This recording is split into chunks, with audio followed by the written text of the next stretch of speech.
What's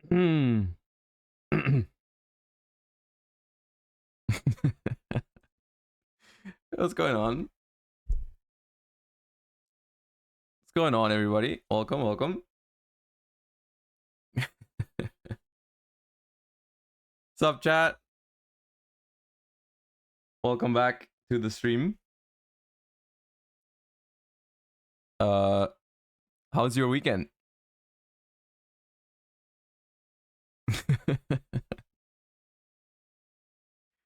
Dude, this one, unironically, out of everything. Oh, where's my cam? So,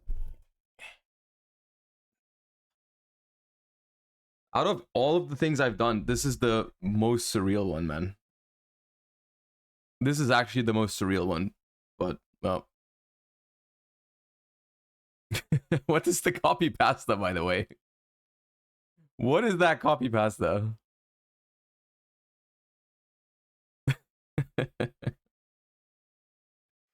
Anyways, thank you all so much for the support. Thank you all so much for the subs right now. Appreciate all of you. Thank you. Thank you, thank you, thank you. Dude, the copy pasta is crazy. The copy pasta is crazy. Yo, what's up, Skrelp? How you doing? Quem is rising in price. Oh yeah, I've seen. Thankfully, I have my Quems. Thankfully, I have my Quems already. I had to buy them on Friday though at the vendors in the location. I only had one Quem because I pulled one Quem at when we got the box on release, and I kept it, but I never bothered getting more. And then I got on Friday when I decided to play the deck, which was like 2 hours before the venue closed. I had to go and find Quems, so I bought two at the vendors. But they were cheaper than what they are now, so, you know, that's a positive. How did you get the missing cards in the end? So, okay, so the thing is, I have, except for the Quems, I had all the cards, but they were at home. They were at home because I was genuinely not planning to play the deck, right? I left my I had all the like the Fabled Unicorn, the Alvain, all that stuff. I had it at home, and I didn't bring it. I simply did not bring it because I wasn't planning on playing it. And so what happened when I decided to play it on the Friday, it was like I was meant to film with the coverage team, right? Like if you've watched the coverage, you probably saw I did one of these like mid-round things that they show between rounds where I explained the Fire King cards, and I was supposed to film that, right? And so like when it was about time to do that, I was like, God damn, I don't have the cards for this deck, you know? Like I was like, I actually need those cards. So I sent Emre. Emre already signed up and everything. He was ready. So I sent them around the venue to find the cards for me. And Emre literally just like, Emre was a king. Emre just found all the stuff. He even got me the DT Unicorn and all that. And he had dualities with him, and he had Denko Seka with him. Like, Emre carried again, yeah.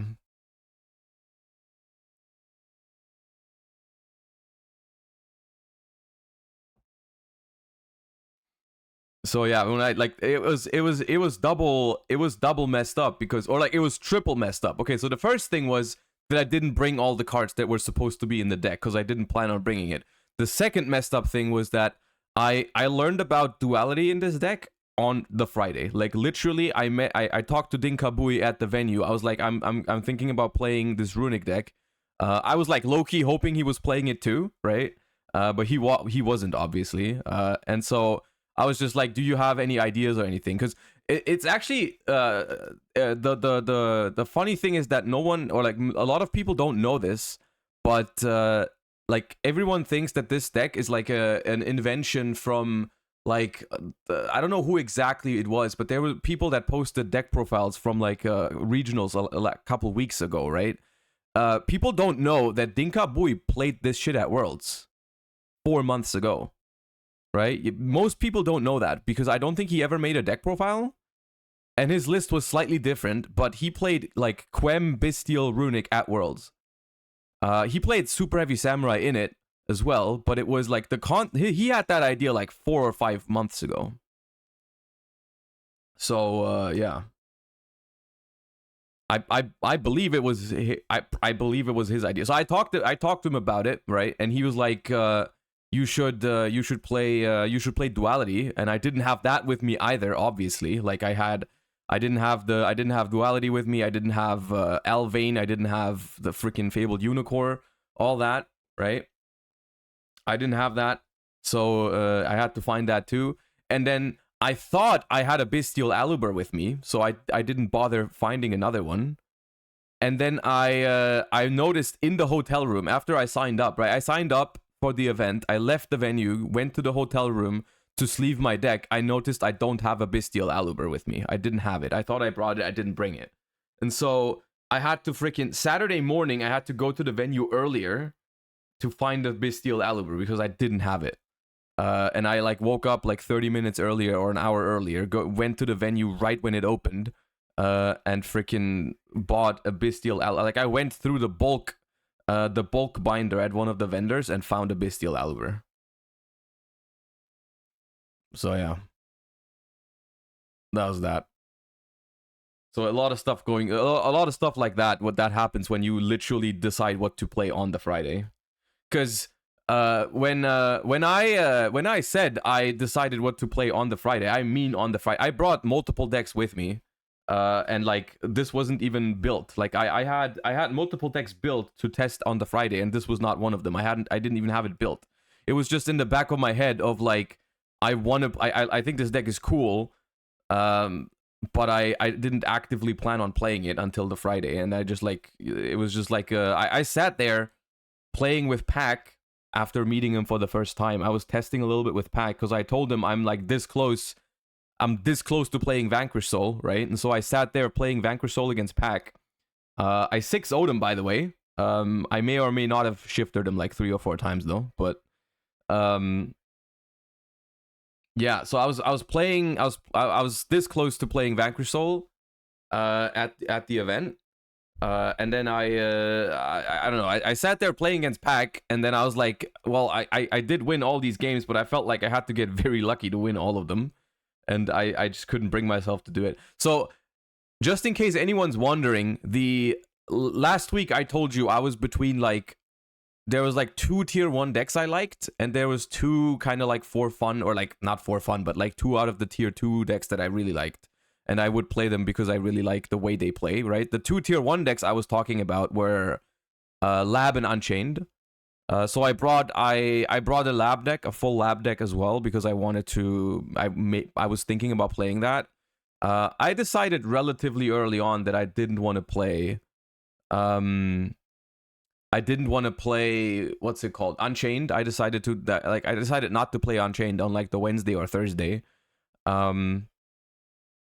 So the stages we went through. Lower the music? I can lower the music. Or you guys are playing the remix constantly anyways. I might as well just turn off the music. So the phases I went through basically was on Wednesday. I was mad coping. Like I was sitting at home because I didn't stream on Wednesday, right? I was sitting at home and building the weirdest shit, man. I was building like Runic Sprite and Volcanic Runic. Like I was down bad on Wednesday. I was down bad, and then I was like, "There's no way I'm playing any of that." And the funny thing is though, like when I spent my entire Wednesday coping, right? When I spent my entire Wednesday coping, I read the Volcanic cards. I don't know why I did that, but I read the cards and I was like, those cards are kind of good, right? And so I was coping on Volcanic Runic for like an hour or something, and I bought all the cards on Card Market, because I thought they had potential, right? And then Herman just rocks up to the venue on Friday and is like, yeah, I'm playing Volcanics. I'm like, that's so funny. I just bought all those cards. Please make them go up. I bought them just in time. That was very funny because I didn't talk to him about it or anything like that. It was not like he also had that idea. He also looked at the Volcanic cards and he was like, yeah, those cards are good. And so yeah, that was very funny. But yeah, obviously I decided not to do it in the end because I felt like, you know, maybe you can make volcanics work, but I didn't feel like I had the time for it on Wednesday. So I scrapped that idea, and I was just like, okay. I was talking to yugioh and Quantal a lot, and they were both playing Lab. So I was like, if I'm gonna play one of the tier 1 decks, it's gonna be Labyrinth, because I do think that deck's really good right now, and I think it was the most represented deck in top 8 as well. It was 3, I think. It was Dinka, Gabriel, and yugioh in top 8 with Lab. So Lab did perform really well. So Lab would probably also have been a good idea or a good pick for the event. So that was like my my quote unquote tier 1 deck that I brought to with me to the venue, because I was like, if everything, like if nothing clicks, if I don't want to do anything else, I'm just gonna play Lab, right? And then I brought the tier 2 decks. The tier 2 decks I was talking about that I might want to play. That was Runic and Vanquish Soul, right? Because I was like, Vanquish Soul is I just love that deck, man. And I told myself, if you ever want to bring Vanquish Soul to a YCS, this was probably gonna be the one. Because like right now, Vanquish Soul, it's not a tier 1 deck, but I think it's playable, and it did top as well. I played against it in top 32. I think there may have even been multiple Vanquish Souls in top cut. Like, it was possible to top this event with Vanquish Soul, and I knew that. And I was just like, I like this deck, and if I want to ever bring it to a YCS, now is probably the time. But then, so I was sitting there on Friday, genuinely considering playing Vanquish Soul, testing against Pack, even winning the games, which was the hardest part for me, because in my mind I was like, I don't think this deck is quite good enough, but I kept winning against Pack. So I was like, what the hell's going on? And then I realized I'm just winning against Pack because I'm high rolling as like crazy, you know. Like, I opened Raisin all the games, I opened Shifter like way too often, and all that. And so I was like, this can't be it. I can't just enter this tournament and just hope to draw Shifter Raisin every game. There's no shot. So I discarded the idea of playing Vanquish Soul like halfway through Friday. In case you didn't know, like the way it is these days is you have to sign up for European YCS. You have to submit your deck list until 7 p.m. on Friday. So the Friday I usually spend like talking to different people about the deck, testing, making adjustments. Usually, you would hope, like, I go to the venue on Friday and I know at least what deck I'm playing, so I only have to make adjustments to the deck. But this time was literally like, I brought 3 decks with me, and I was like, you know, it's gonna be one of them. I don't know which one. So I go through all the phases, right? I go through my Vanquish Soul phase, and I discard it at some point. So then after that, I sit down with I think it was yugioh and Gabe to talk about the lab list, right? Because I'm like, at that point in my mind, I'm like, okay, I haven't decided yet, but what I wanted to do is to save some time later. Like, if I decide, you know, whether I decide to play Lab or Runic or whatever, right? I at least want to get the list ready, you know? So, like, I was talking to them about Labyrinth, see how they felt about it, see how the list would look like, just so that if I decide to play Lab, I have the list ready already. So I was talking to them a little bit, and then freaking while I'm talking to Gabe and yugioh, I don't remember exactly how it was, but I think it was while we were talking about Lab, right? Freaking Dinka Bui walks by, right? And I look at him, I see him, and I'm like, please tell me you're also playing Runic. And he's like, no, I'm playing Lab. I'm like, god damn it. But what do you think? Like, what do you think about Bestial Runic right now? And I talked to him about Bestial Runic, and like, honestly, me talking to Dinka Bui, like, it was always gonna end up being a freaking Runic deck after. You know how it goes. Like, he gives me some spice, like the duality, you know, gasses me up on the Runic deck, and I just had no shot after. It was just over. It was done. You know, it was done. The decision has been made. You know, I see Dinka Bui, and it was done. You know, it was over. So yeah, I showed him my my list that I had, and he was like, you should play less Cartesias, you should play duality, and I was like, all right, let's do it, you know.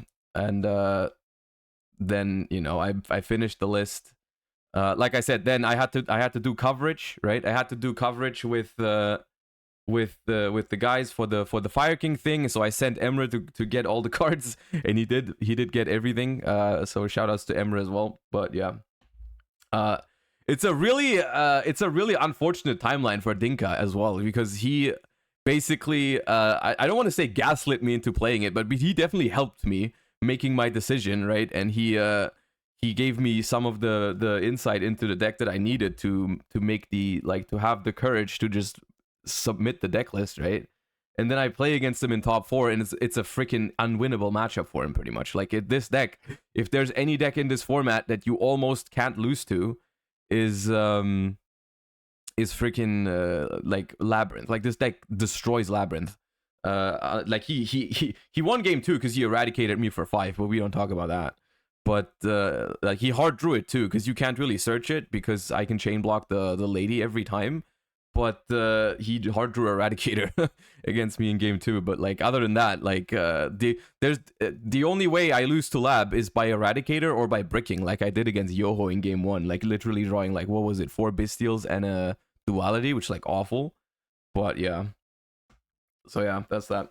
Also, thank you guys so much for all the subs. Appreciate every single one of you. You don't have to go crazy on gifting subs, by the way. I just want you to know I'm doing very well. I'm glad you guys want to support the channel, you know. But like, it's, yeah. Thank you so much. All right. Does the deck work on Master Duel? It is significantly worse on Master Duel. For a multitude of reasons. It's playable though, but it is significantly worse. Number 1 is that the runic engine obviously is heavily limited by, like, one fountain sucks.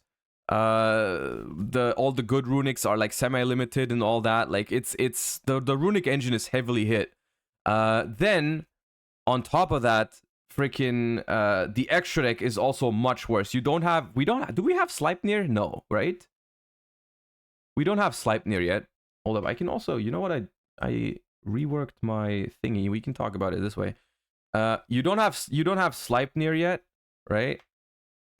You also, what else is it that you don't have? You don't have SP, you don't have Typhon, and all these 3, like, I think are super essential to the deck. Like, I think Sleipnir is like, you could live without Sleipnir, but it's really good. It is really important. Yeah, it is really important. And then SP is insane in this deck. And Typhon's also really good. So that's a big deal. Missing these 3 cards is a huge deal. And then another thing is just that this deck's not very good against Maxi. Like, if you're playing Master Duel, you can play this deck, but if you want to play a Runic combo deck in Master Duel, play Runic Naturia. As long as we still have the 3 Sacred Trees and all that, as long as we have the full Naturia package, it's just better. It is just better. Like, the Runic Naturia deck is so much better into Max C, because you can just leave your tuners on the board, and it's not that bad. Like, if you have a Camellia and they Max C you just leave the Camellia here, and then next turn you bring back the Mole Cricket and you get the Sunflower still and all that. Like, it's so much better. It's so much better to play Naturia in Master Duel. And it might even be, maybe it would be better in the TCG as well if we had triple Sacred Tree. But like, I think in the TCG, with 1 Sacred Tree, Naturia Runic is straight up unplayable. Like, it is straight up unplayable. Which is sad, but yeah. Wow. And then this thing, I guess, for the SP, I just want to say, like, that is not a relevant interaction that has ever come up, except for the one time against Pac. Because normally you freaking don't have the, like, the purpose of this card is to freaking synchro with it. Like, this, it was only because it was specifically next to a Nibiru, which hasn't happened before to me. Because, like I said, I picked this shit up on Friday, had and never played with it before, and freaking usually you just make synchros with it, but in that moment, like, I had it. The crazy thing is, I had a good line as well. I had a line if I need it, if I knew it. Like, if I knew, because the situation was like, there was a Nib and an Alvain, and he had like the field spell, right? The what's it called? The freaking museum, right? And I used my destruction to pop the museum, and then I made SP, right? What I should have done if I knew that you couldn't do that, I simply summon a Gary, right, with the runic instead of destroying the thing, and then I make a tri-edge first, draw a card, and then make the SP. So it was like, it was gonna be pretty much the same outcome, but I just didn't know you couldn't make the SP, right? So like, yeah. Like I had a line if I knew that, but I just didn't realize it, and then I lost,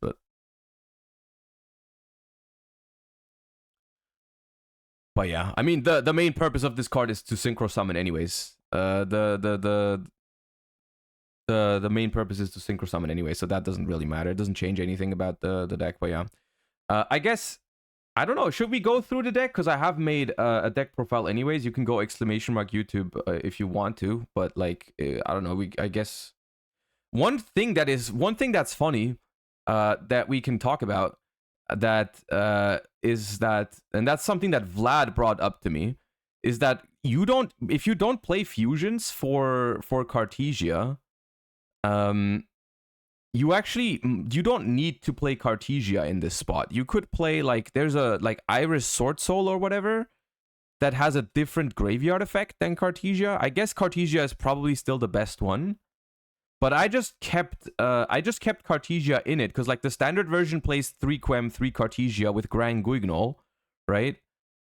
Golden Sword Soul, not Iris, of course, not Iris, my bad. A Golden Sword Soul, which has like a different graveyard effect that like summon. It's like you can banish it from the graveyard to summon something from hand, or I don't remember exactly what it was.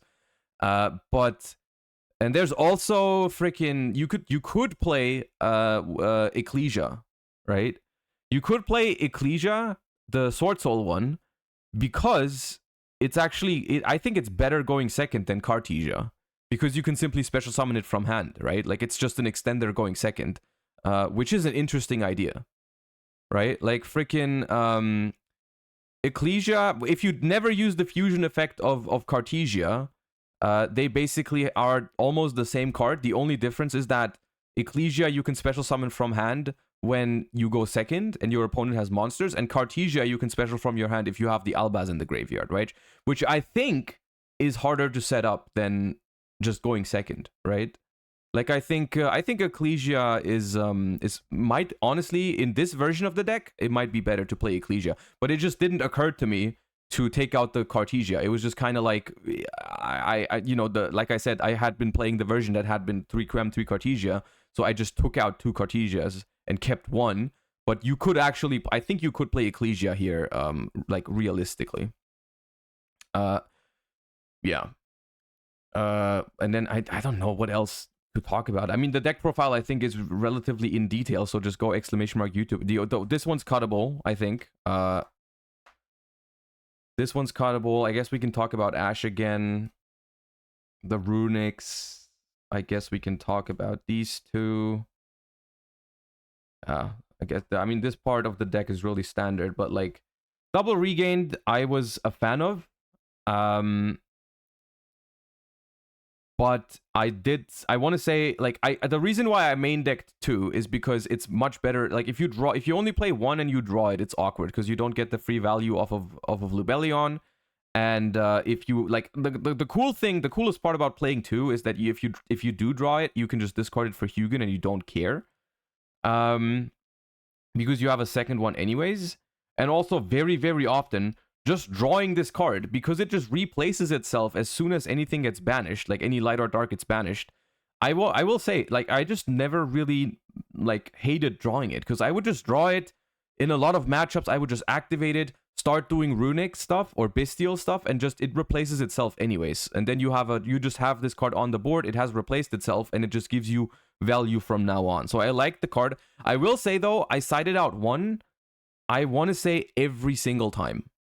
We can talk about what I sided out most of the time, but because I sided it out almost always, I played more games with 1 regained than I played with 2, because I only ever played game 1 with 2 regained, and game 2 and 3 I almost always played with 1. So yeah, you can definitely get away with 1 regained in this deck.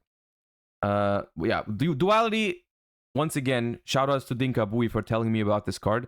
This card may have looked slightly underwhelming in my feature matches, but I think that's because I drew it in very unfortunate circumstances. The card has been phenomenal for me throughout the entire weekend because like this card just does so much for this deck. It does so much for this deck because the biggest part about this card is not that it summons something from the extra deck. The biggest part about this card is the recycling from the graveyard. That is by far the most helpful because the extra deck is so tight. Especially, you cannot afford to play more than these. You cannot afford to play more than the 3 main runic monsters. Being able to shuffle with one card, being able to shuffle both back is completely absurd. It is completely absurd to be able to recycle both and draw a card. Being able to recycle, like I've recycled SPs, I've recycled Typhon, Tri-Edge Master. Like the card is absurd for that. Dodging Imperm and Veiler on Hugin is crazy. Being a discard for Hugin if you already have your tuners is insane as well. Like this card does everything for this deck. It's a tuner. It's tuner access in case you don't have a tuner. It's a good discard for Hugin. It gives you grind game. It draws you cards. The card does everything. This card was crazy. I don't believe I would have had the run that I had without Dinka telling me to play this card. I genuinely don't believe I would have made it. Extra runics, the minimum is 15. The minimum is 15, and I did these 2 are also 2 of the cards I sided out a decent amount. It depends on the matchup, whether you like against the matchups where I needed to side a lot of the hand traps in my side deck, I obviously had to take out a lot of this kind of stuff. But like I already said in my deck profile, I think this deck, like, it's very low on non-engine because the only non-engine I played is Ashes, right? And the reason for that essentially was like the way I look at this deck is like if you play against a matchup where Bystials are good, like so Lab, Tier, Unchained. If you play against a matchup where this is the main advantage of this deck, if you play against these decks that Bystials are good against, your deck has 8 non-engine. Which still, in the context of Yu-Gi-Oh! Decks, doesn't seem that much, but in the context of Runic decks, that's crazy. Being able to put 8 non-engine into your deck as a Runic deck is completely insane, right? Like, Runic decks already are really good going second, so if you have good non-engine for the matchup, it's usually a blowout. And I have not lost a single game to Unchained in the entire event. I have not lost to Unchained. It has not happened. I 2-0'd every Unchained I played. I played multiples. Against Lab, I haven't lost to Lab. I lost a game against Yoho and I lost a game against Dinka, but haven't lost against a match against Lab. Haven't lost against Tier a single time. Like I beat Tier round round 8 or 9. I beat Tier after they went first with like they ended Baron, Beatrice, Sulliak, Kaleido Heart with a shuffler in the graveyard, and I had no non-engine. I didn't even draw. I drew one Bystial, but they stopped it with a shuffler, and I just beat it. Like you beat that deck. It's like I don't lose to with this deck. I don't lose to Tier. I don't lose to Unchained. I don't lose to Lab, and that was basically what I wanted this deck to do. I was like, okay, those are a lot of a big part of the Tier 1 decks are Lab, Tier, and Unchained, and the deck's really good against those. And then I just accepted. I literally went into this tournament accepting that if I lose the dice roll to Vanadium, Infernoble, Rescue Ace, I would probably just lose to those. Like I would probably just lose to those if that happens. That is something I accepted because I just like, that's what this deck doesn't do that. Like if I go second against Infernoble, this deck doesn't beat it. Like it doesn't beat it, especially not. I mean, game 2 maybe with hand traps, but like game 1 you can't. Like it's not gonna work out unless you get really lucky and they just pass to 1 Ash, which has happened once in the entire event where I 2-0'd a Rescue Ace because I win game 1 and game 2 they lose to an Ash, which sometimes Rescue Ace loses to 1 Ash, right? You have to get lucky for that though. But that was the reason why I played more Runics and Serenir, because I felt like even if I put more non-engine into the spot, that's not gonna change that much in terms of the percentage points in those matchups. Like if I put like Nibiru here or whatever, most of the time the combo decks play through the Nibiru anyways if it's your only hand trap. So like what's the point of trying? you're fighting an unwinnable battle in game one if you try to beat a combo deck going second with Runic. Like you're trying to make your deck do something that it just physically doesn't consistently do. So I decided to lean in on the strengths of the deck and be like, okay, I'm just gonna make my deck as consistent as possible. Have another Bestial that also accesses Lubellion, you know, because I took Serenir over Druis Worm because discarding Serenir for Hugin is good, and sending like you can send Lubellion or Bestial Aluber. So like the deck is like maximum consistency. It's funny. It's funny because I never bricked except against Yoho in top 8. But I kind of jinxed that. That was a Master Duel level jinx because before the match, I was talking to Yoho, and Yoho was like, yeah, that matchup's really hard for me. I think I can only win if you brick. And I looked at him, and I was like, I don't know if my deck can do that. I don't know if my deck can brick. And then freaking instantly, Universe is like, oh yeah, you can. You can. Trust. So yeah, that was the only time I bricked the entire weekend. Yeah, and I mean, that's the deck. For any other explanations, I guess go check out the YouTube video. The siding patterns, in case you try this deck, going first, you try to not change much at all in most matchups. Like, you can swap, like, going first very often if I sided only something like 2 nibs or drolls, like, if they were good in the matchup, right? Like, usually you don't change much about the deck when you go first. You just like sometimes side extra hand traps that are good to back up your board. Like if you play going first and you make like a Baron, like Fountain Baron with some Runics in hand, drawing into a Nibiru is completely disgusting. That's why you side in some amount of, like I sided out like 1 regained, and very often I would side out 1 Serenir in the matchup. Like if you go against like a matchup where Bestials aren't crazy, you don't want to side out all of them, but you side out 1 Serenir quite a bit. So in those kind of cases, it would be like I would take in 2 to 3 nibs for like a Serenir, a Regain, and something else, right? But I didn't want to take out any consistency cards. And then going second, if Bestials are not good in the matchup, I would pretty much always take out like I would always take out this, right? For like this is 6 cards, right? It would almost always be these 6 that I would take out. Going second into matchup, like Rescue Ace, for example. This is also why in the finals I had to special summon my Lubellion from hand. I couldn't use it because I sided out all of these. And then I grabbed Lubellion because I drew, I think, what was it? Did I draw all 3 Bestials? I definitely drew Druis and Magna. Where was Serenade? Did I draw all 3? I think I drew all. I think I drew all 3. Yeah, I think I drew all 3. I don't remember exactly. I milled Oh, I sent Magna for Druis, right? So that I could bring it back with Regan. I forgot, man. I sent Magna. Yeah, that was definitely a mistake then. You opened like 2 Lubellion? Nah, I opened 1. I sided out 2 for sure. Against you, I drew all 3. But yeah. Anyways, that's why I like my original plan was to send Magna with Serenir to bring it back with Regained, but then I didn't have a target for Lubellion left. It was kind of messed up, but like yeah.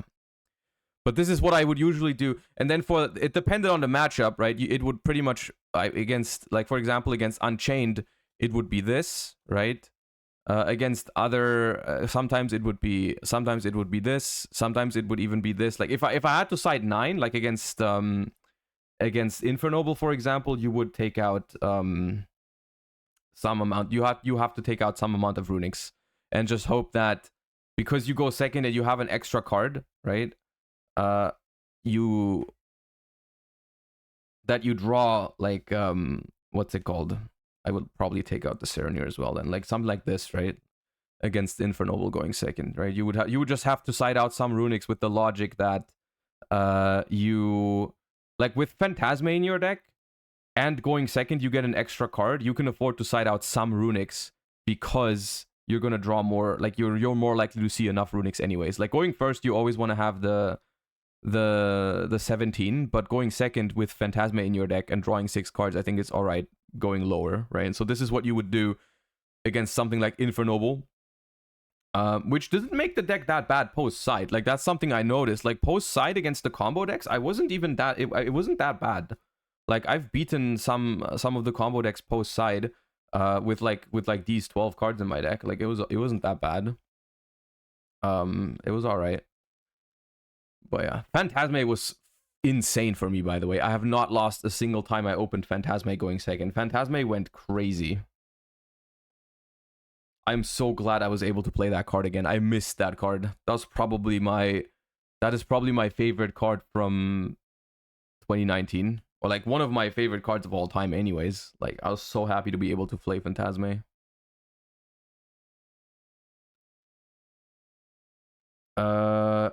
Yeah. And then Denko Sekka was funny because it never did anything.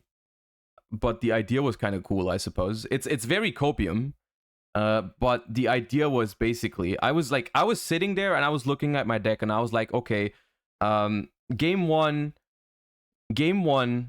against Rescue Ace, if I go second, I probably lose. And that was usually true. I beat one Rescue Ace going second in Swiss without drawing Ash, going second game one, because the only reason I won was because they played around Imperm by going for the Mud Dragon combo, right? They made Proxy Magician Mud Dragon and then went for Turbulence, and that made their end board so much worse that I was able to break it, right? That's why I won against it in Swiss. Their play wasn't necessarily wrong. It's just it's only wrong if you know that this is my deck, right? It's only wrong if you know that I wasn't playing any of the cards he played around. But yeah. So I was sitting there before the event and I was like, I don't think this deck can consistently beat Rescue Ace going second, which was concerning for me. You know, that was very concerning. I was like, that's probably not very good if you go into this YCS where Rescue Ace is to be expected one of the most played decks, and going second, you almost just fold to it. So I was looking around and I was like, how do I solve Rescue Ace with just one card? I have room for one more card in my side deck. What do I do? And then someone says, I don't remember who it was. Someone says play Denko Sekka. All right, someone says play Denko Sekka, and I'm like, hold on, does that work? And it's like it doesn't work against all of the boards that they make. Like if they have everything, like if they have Preventer, then it obviously doesn't do anything. If they have Veiler, it doesn't do anything either. If they have Preventer, you need like freezing curses, then it can do something. If they have, the same is true if they have if they go for the terahertz, if they go for IP Masquerena. So it doesn't solve every end board, but some of their end boards it does help against, especially if you had Phantasme. Then it does work against a lot of them, right? Like if you have Phantasme, you can stop like Effect Veiler and all that kind of stuff. You can stop all those, right? You can, like, if you have Phantasme Denko, like that shit actually can work. But the basic idea is just if they go like set 4 and make like an SP, which is like a board that a lot of them would make to play around Nibiru, like one of the more standard lines I feel like post side for Rescues was just make SP, summon Turbulence, use Turbulence effect, because that's technically, it's good against Imperm, it's good against Nib, all that kind of stuff, right? And so if they do that, then you can just normal summon Denko. It's bigger than SP by 100, and then you just beat it that way. And it's just a funny coincidence that it also completely destroys Labyrinth. But just to be clear, you wouldn't need this for Labyrinth. Like this is not here for Labyrinth because you beat Labyrinth anyways with this deck. But just in case, the only time I think I've summoned it twice in the entire tournament. One time I still lost because I think they had Veiler. The other time was against Yoho on stream, where I drew it one turn too late, I believe, because turn 1 it would have completely destroyed him in game 3, because he ended like late, lovely 3 sets pass, didn't flip anything in my draw phase. If I had Denko, I would have completely cooked him, but I didn't have it. I drew it later, and so I just made the only thing it did was I summoned it, everyone clapped, and then I made Chaos Angel with it. with a Bestial, which I guess was still good, but yeah, that's all it did. So if you side in Denko with this deck, what I would do is I would side out some of the, like I would side out Bestial, Aluber, and a Quem, and some, among the other stuff that you would side out, because you just want less normal summons, right? You want less normal summons if you side in Denko, to make sure it doesn't conflict, right? Yeah. And then this thing, which actually wasn't as important as I thought it may have been. Like, it happened, I think round 1 and round 2, and then it never happened again. So it probably would have been better to play like an actual side deck card. I don't know what it would have been though, but I basically played the entire event with 12 side deck cards because this just happened, like, didn't come up anymore. I don't know what you would do instead. Extra deck is a tough ask, man. Like,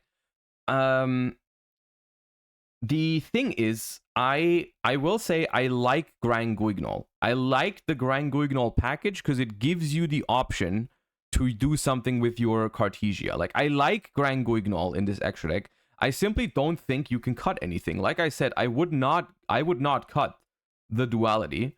I think the Fabled Unicorn is cuttable, even though it is very, very cool. But like, it only happened, I want to say 3 times. Like, I summoned it 3 times, I'm pretty sure. The one time was against Yoho on stream, but I will say that one, it really did not matter. Like, that was just, I literally just went battle phase, attacked him for like 6,000, and then flipped used the runic to summon Gary, which was Tip, by the way. Tip to summon his comedy. And then I just went duality in the battle phase to go for game with the Unicorn, but like, I was never gonna lose that game anyways. Like, that game was already over. So like, that's like, you know, you could cut Unicorn, I think. This I don't consider Sleipnir cuttable, but you can try without it. Then in the beginning I thought, hey, do I really need all 4 level 10s? Dinka said yes you do. And goddamn, he was right. You need this guy. You need Cheng-Ying. I need Cheng-Ying in my life. Like, that card's insane. I want to say I made that card almost as often as Baron. Like, that card has destroyed all of my Unchained opponents. It has saved me completely against the Mikankos I played against in Top Cut. It was very funny. My Mikanko opponent tried to acid golem me, like, I think two games in a row, and just, like, you know, tribute summon Bestial.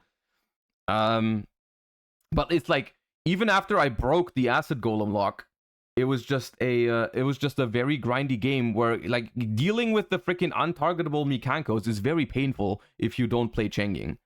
Like, it's very, very tough because they threaten a lot of damage and you just can't get rid of that shit. It's like, it's very annoying. I think you need Cheng-Ying. You obviously need Chaos Angel. You obviously need Baron. You obviously need this pattern, so you can't cut any of that.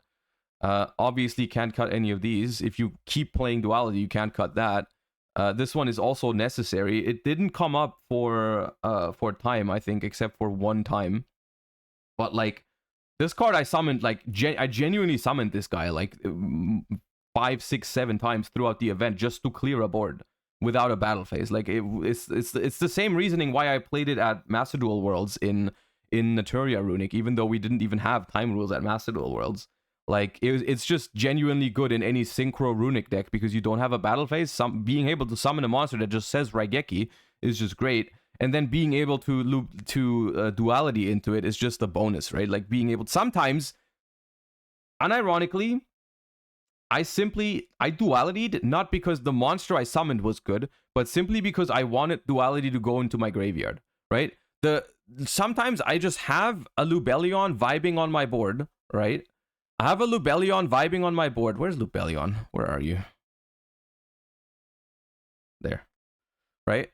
Lubellion is just there vibing, and I have a duality in my hand, and I just like, maybe I don't have a Hugin in the extra deck anymore, or I just have a duality in my hand, and I want to have another card, right? I just go duality, not even like to dodge anything, or to like, like, all I want to do is I want to get that duality into the graveyard, just to be able to banish it, recycle some extra stuff, and draw a new card, which is a net neutral play, right? This is not you're not losing any card advantage. All you're doing is you're getting you're digging deeper into your deck and recycling extra deck stuff from your graveyard, which is honestly, that is the worst case scenario for duality pretty much in any normal hand.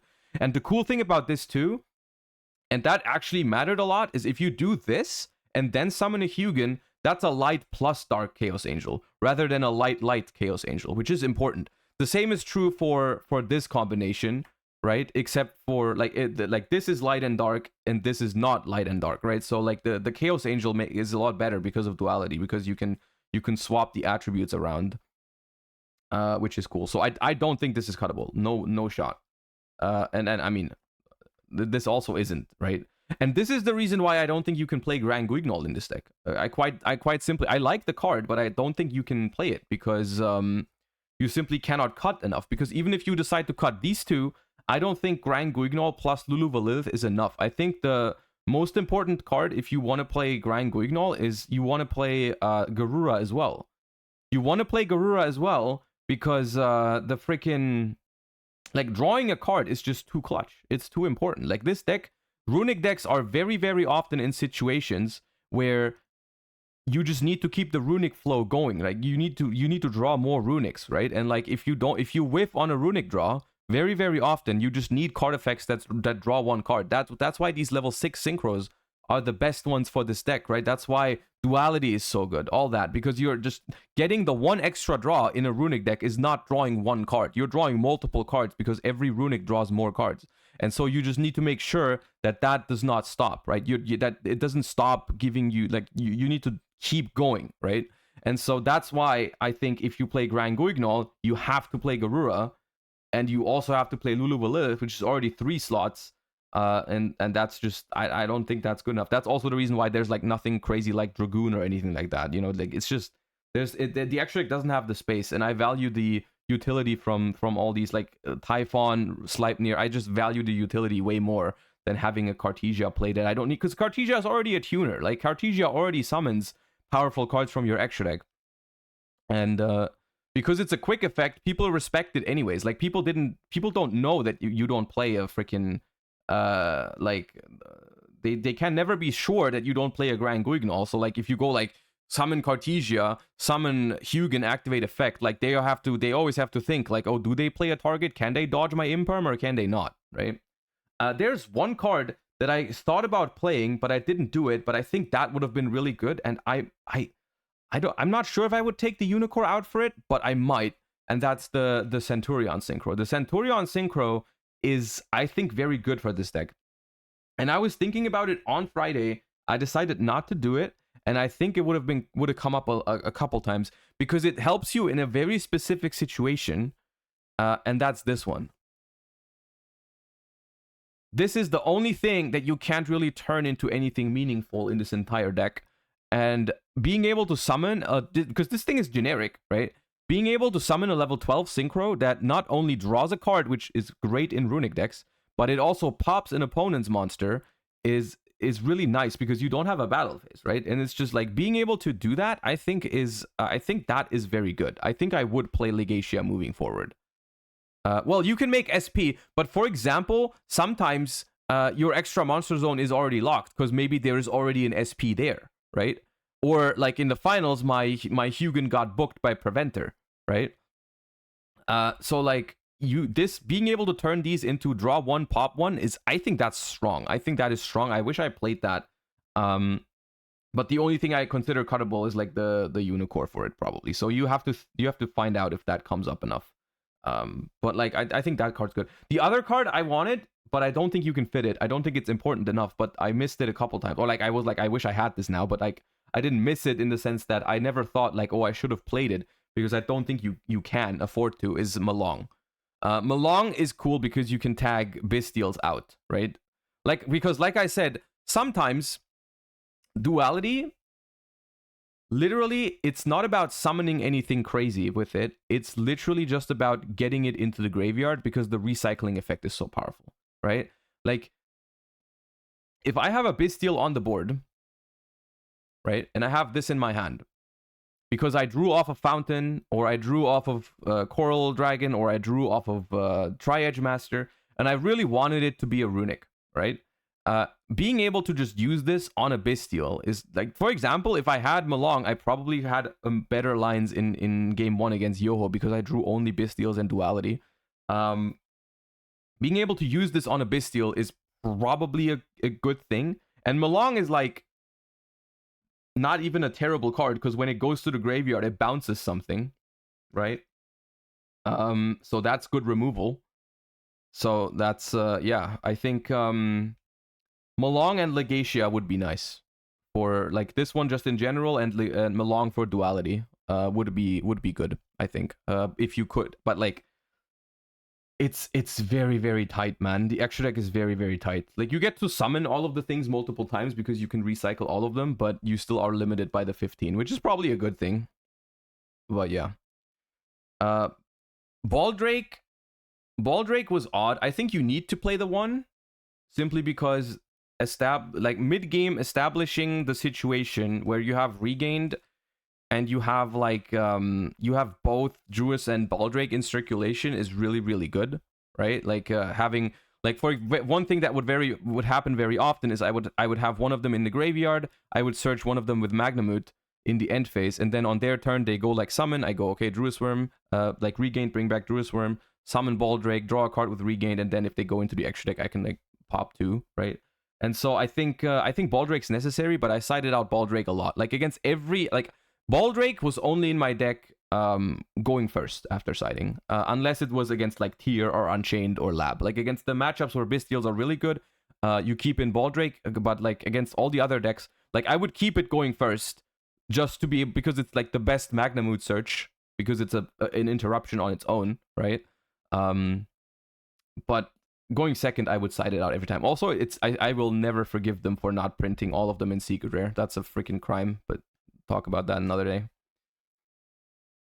But yeah, Baldrake and Regained were probably my 2 most sided out cards, and then Lubellion and Bestial Aluber going second as well. Like that is this is the stuff that you would side out. This is the stuff that I sided out the most in almost any matchup. I would side out these kind of cards for like the hand traps in my side deck usually.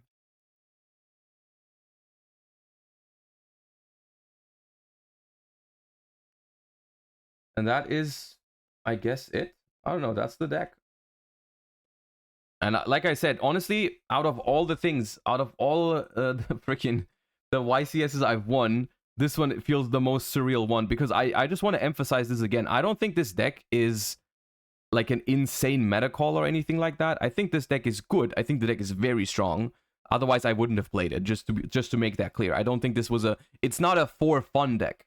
It is not a for fun like deck that I just brought for the giggles. I think the deck is very, very strong, especially if you know how to play it. I think the deck is very complicated to play in a lot of situations. Like the goal of this deck is just to get into a grind game and then know how to play the grind game. Essentially, like the amount of games that I won because my opponents made like the smallest mistakes in the span of like a 5, 6, 7, 8 turn game. Like it's a lot of games that were won because they just made one small misstep or one wrong decision, and it's just like, you know, you just capitalize on that with this deck and just get there. Oh yeah.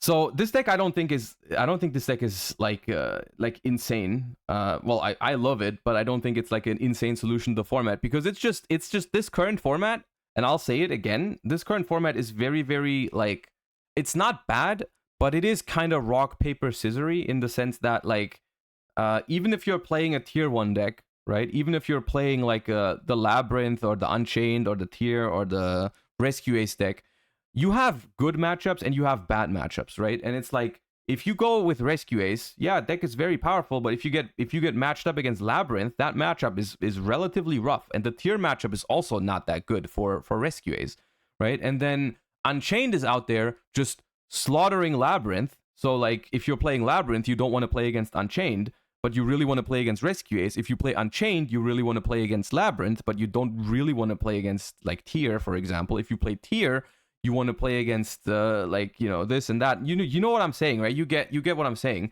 And it's like, if I'm caught in a loop like that anyways, right?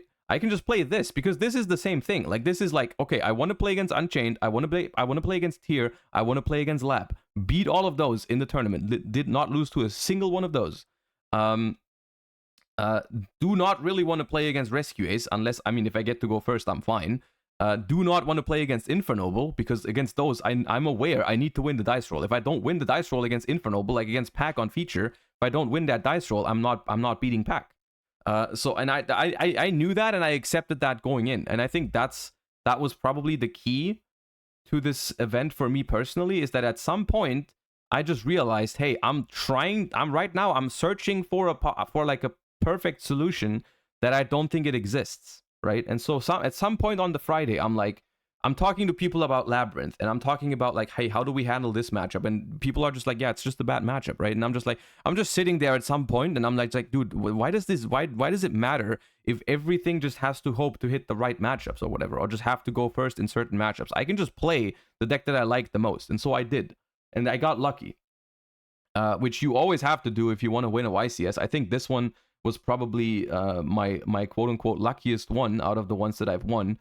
I think I played really well, even though I made mistakes on my feature matches, of course. But overall, I think I had a lot of games where I played really, really well, and I enjoyed that a lot. Like there were so many games where I win, like I break like a full Unchained board, I break a full Tier board or whatever, and after that game, I was like, dude, that was a really good game. But like it took a lot of pressure off of me after I submitted the deck list and just went into the tournament with like, admittedly, lower expectations than usual. You know, like if I usually go to a YCS and I have like very well prepared and I'm like, you know, I'm set on my deck, I go to the venue on Friday, maybe there's like one or two things I need to decide about my deck, but usually it's like I feel very well prepared and I'm like, you know, I want to do as well as I can in this YCS. And this time it was just like, you know what? I'm just picking this deck because everything kind of like every deck is kind of good, everything is kind of bad in certain aspects. I'll just pick the one that I like and I'll just see how it goes. You know, in my mind, I was just like, you know, let's play this because it'd be dope if it worked out. And it did. But like every step along the way, I'm just sitting there like, you know what? If it ends here, it was a good run. I enjoyed it. And that was genuinely how I felt. Even in the finals against Anthony, I'm sitting there, I lose the dice roll, and I'm like, you know what? If it ends here, if I lose to Rescue Ace in the finals because I lost the dice roll, that's fine. That's what I signed up for by bringing this deck. You know, that's what I get for like literally I lose the dice roll. I'm like, that's what I get for bringing this. You know, like I lose game one and I'm like, that's what I get.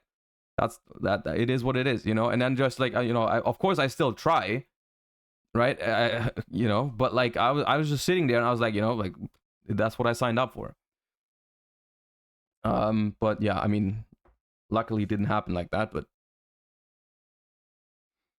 And I think it is an important takeaway for me personally, because I didn't expect to do as well, because, you know, the format is I think the format is okay, but I don't think it's not like one of my favorite formats. But just it is something that the way I chose this deck, for this event is something that I have never done before. I have never picked a deck like that before in my life. Like there's never been a big tournament where I just entered with a deck that I literally just picked among like 8 options simply because I pointed at it and I was like, you know what? I like that one the most. Like not like I like the best in the sense of like I think it's the best out of those 8, but just like I like it the most, right? It's not something that I've done before, so I never had that. You know, I've never had the feeling of playing an event with that mentality of like I've picked decks at the last minute before, but it's been decks that I thought were the best for the format, you know.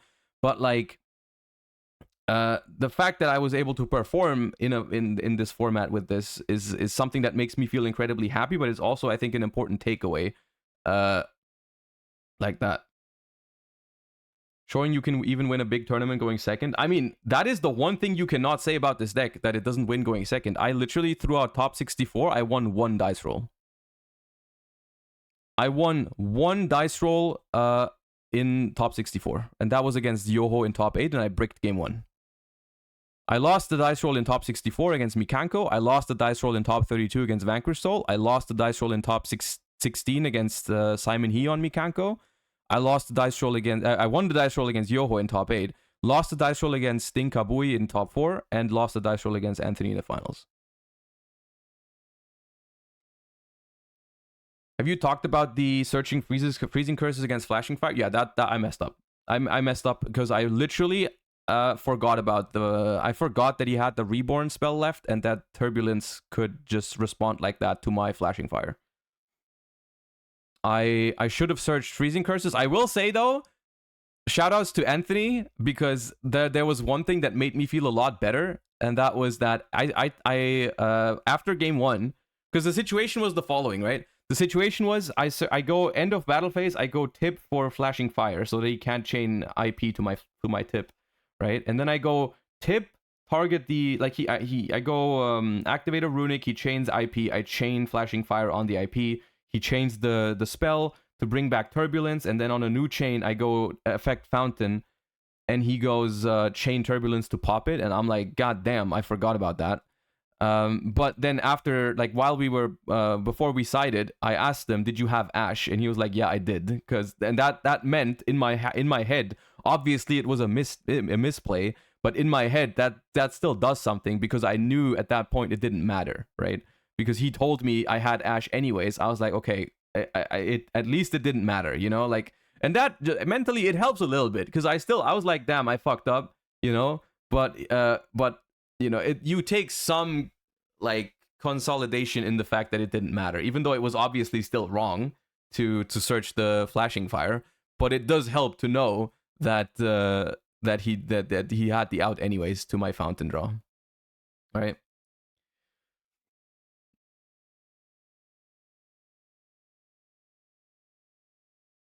Did you play against any Pearlies? I played against no Pearlies. The entire tournament report is on my Twitter. You can go !socials. But I didn't play against any Pearlies. The deck doesn't have an out to Noir per se, and the Pearly matchup going second is not very good. However, there's two things about Pearly. The first thing was I didn't really think Pearly was that popular. I think Pearly is good, but I don't think it was very popular. It was one of those situations where I was like, okay, on the one hand, really good Unchained tier and lab matchup, and on the other hand, it was like, okay, Pearly, and I Pearly didn't really weigh that much in my mind, and I didn't really see that many. I will say though, you have a lot. You can beat it, because if they go for the trap, you can search. You can have flashing fire. Like, you can either in draw phase you can tip. If they don't rank up immediately, which means they don't draw for the sleepy memory, you can just get flashing fire, right? Or you can just have flashing fire in your hand already. And the other thing you can do against Pearly, unironically, is depending on how they open, if they just commit to like a 5 material Noir or something, you can just start playing, and if they don't use the Noir, they deck out, right? Like, they have to use the Noir anyways, so you can force them to use the Noir. And so depending on how good your hand is, you can beat Noir with the deck, because they just can't sit on it, right? You cannot just sit on a Noir forever. Like, if they set up an insanely big Noir with like 10 materials or whatever, you can't play through it. But if it's like a 5 material Noir that can only spin twice, and if they don't draw like 4 hand traps in your standby phase with the sleepy memories, you can force them to use the Noir, because then otherwise you just set up a huge board and deck them out slowly, right? So I think it's like not a 0% matchup. It's okay, you can win it. And then going first, that's the thing about this deck. Another huge advantage of this deck in this current format. Going first, this deck is insane against pretty much anything. It doesn't really matter, because like a lot of decks, like Rescue Ace, for example, the reason why I didn't like Rescue Ace, by the way, I think that's one thing to talk about. The format seems very, very hand trap heavy to me, and Rescue Ace, to me, seems the kind of deck that can play through one hand trap very consistently with the Diabellstar cards, but it almost never plays through 2. And I feel like in this format, it was way too likely to get hit by 2 hand traps, because everyone was doing like Ash, Imperm, Veiler, Nib together, right? And so like sometimes even more, right? And so the one thing that this deck does is you don't care about the matchup when you go first. You don't, the hand traps, one hand trap is hand looping yourself against this deck. Two hand traps is like fine, but I still set up something through two hand traps, right? Like the deck is really, really good against hand traps, and that makes it like good in every matchup going first, which was a nice feature for the deck, right? Do you think Phantasme is good in more decks or just Runic specifically? Phantasme is good in a lot of decks right now, I think. It's just good in the format. It does depend on your deck a little bit. There are, like, the thing that Phantasme does, right? Which is something you have to realize, like, for every single card in your deck, you have to realize not what it does in terms of its effect, but what it does for you in terms of like a game perspective. Phantasme doesn't stop your opponent from playing, right? Like, Phantasme is not a hand trap in the classical sense where I draw this card, I will stop my opponent from doing X or Y thing, right? And that's good. There are decks out there that are really, really focused on like not having your opponent make a board, right? There are decks that simply don't really have board breaking capabilities that much. So I would argue Phantasme isn't as good in those kind of decks, right? Because simply you wanna you wanna stop your opponent from playing rather than, because Phantasme just it's a body and it sets up your own hand. It makes your own hand better, right? And that's something that decks want that are naturally good at board breaking, like Runic. Like, Runic is already good at board breaking, so if you give the deck a 2400 beat stick that stops from targeting, or like that can prevent targeting and fixes your hand a little bit, be able to draw into enough Runics, be able to put back duplicates of cards, like be able to put back like stuff that you don't necessarily want to draw, like a Branded Regained or a Bestial Aluber or Runic that you've drawn 2 copies of, or if you draw 2 Quests or whatever like that, being able to fix your hand like that is crazy in a deck that's already good at going second. And then on top of that, it gives you the chance to draw hand traps, right? Like, if I've drawn Nib with Phantasme like 2 times in the event, which felt crazy. So I think Phantasme is very good in this deck, but it's also good in other decks, but maybe not as good. Obviously, there are some decks that simply don't want to play it because, like, if maybe they play Fenrir's and stuff like that, you don't want to really do that. Even though you could technically play Phantasme with Fenrir in a deck, because if you draw both, you can put back the Fenrir for Phantasme. But I don't know. Like, it's just in this deck, it basically has no anti-synergy. And one big deal about Phantasme right now is that I didn't feel like Thrust was very popular. That was important. That was an important part of Phantasme too. Is like Talons was here and there, right? But most decks preferred hand traps over Talons. Like, I saw a lot of decks just play Ash Veil or Imperm, like, to be expected. And Talons was not as popular. There was still some amount of Talons, but not crazy amounts. But Thrust was basically non-existent. I believe there was 1 Thrust activated against me the entire event. And that was by Simon, who was playing Mikanko. So that was like a specific reason to play Thrust, was Mikanko. But any other deck, I didn't see a single Thrust being activated throughout the event against me. I'm sure some people played it, but I mean, maybe they didn't side it against Runic because it doesn't play that many hand traps. But yeah. Fire Kings, honestly, I was actually surprised. I was surprised by the performance of Fire Kings a little bit, because I thought the deck was cool. I didn't think it was good enough to. It had like 4 people in top 64, which is really, really interesting. I lost to it in round I lost to it in round 10, first round of day 2, which was like, I was like, God damn it, dude! Now I have to win everything. But I should have won though. I think I'm not sure if I would have won, but I made a mistake against the Fire King opponent, because the situation was I had what was it? I had a Flashing Fire, I had a Runic Fountain, and I had a Cartesia that they knew about because I added it back the turn before in the end phase. So I had these three. And they had their only disruption that they have left was the Fire King that negates spell and traps. I don't know, the Rangbali or something like that. The level 4 that's like Sprite Carrot basically for the deck, right? And so and they had an SP. And another fire monster, right? So the problem is, I thought I had no way of breaking the board, because what happens is I go Fountain, I go Flashing Fire to summon, they negate with the Fire King, and because it negates activation, I can't use Fountain. I had 3 runics in the graveyard. So that's why I thought I had no way of doing it, right? So like I just tried this, activate, and then they negated this, and then I lost. So I scooped. That was game 3, right? But what I didn't realize was that they summoned from the extra deck twice the turn before, and I'm not that used to playing with Typhon yet. I think it was the first big event I played with Typhon. So like, what I should have done obviously was just summon Cartesia, make Typhon, bounce the spell Trap Negate, then activate Fountain, then activate Flashing to pop, and then draw 3 and see how it goes, right? Maybe I could have won. Obviously, I couldn't have summoned for the rest of the turn, so maybe I wouldn't be able to, you know. I would still have lost, but it was definitely better than what I did. Yeah, I just forgot about Typhon in that situation because it was against Fire Kings, and I was like, Fire King, I don't know. In my mind, it was like Fire King doesn't special from the extra that much, but of course they went like Link Karibo into the SP, and I kind of forgot that they made Link Karibo, I guess. I just thought like, okay, they made SP, but like, yeah. Yeah. So that's how I lost against Fire King in round 10, and then I had to win round 11 and round 12. In round 12, it was like, of course, the last round on the bubble is always the most exciting one. And I played against Unchained, which was that was lucky. Being paired against Unchained on the bubble was like that was really nice. I lost the dice roll too, but like against Unchained, that usually doesn't matter if you play this deck. So I win a very long and grindy game 1, and I'm like one game away from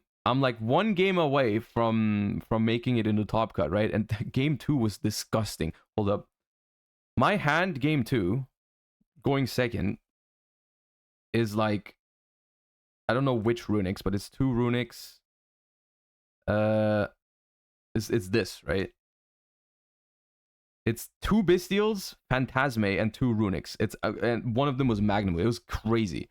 And then it gets better. It gets better. So he goes Sharvara, pop a trap card, summon Shayama from the deck, and I'm like, please don't make Caesar right now. That would kill me. But of course, that's not the standard line. You don't want to go Caesar there. So he goes Yama, right? And I go activate Phantasme. And he goes think, right? He thinks about ashing it, obviously.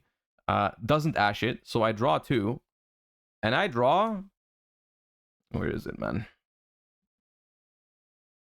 I draw this little dude and another runic, right? And I put back... At this point, my hand is so crazy that I just put back the Serenir, right? I don't need that.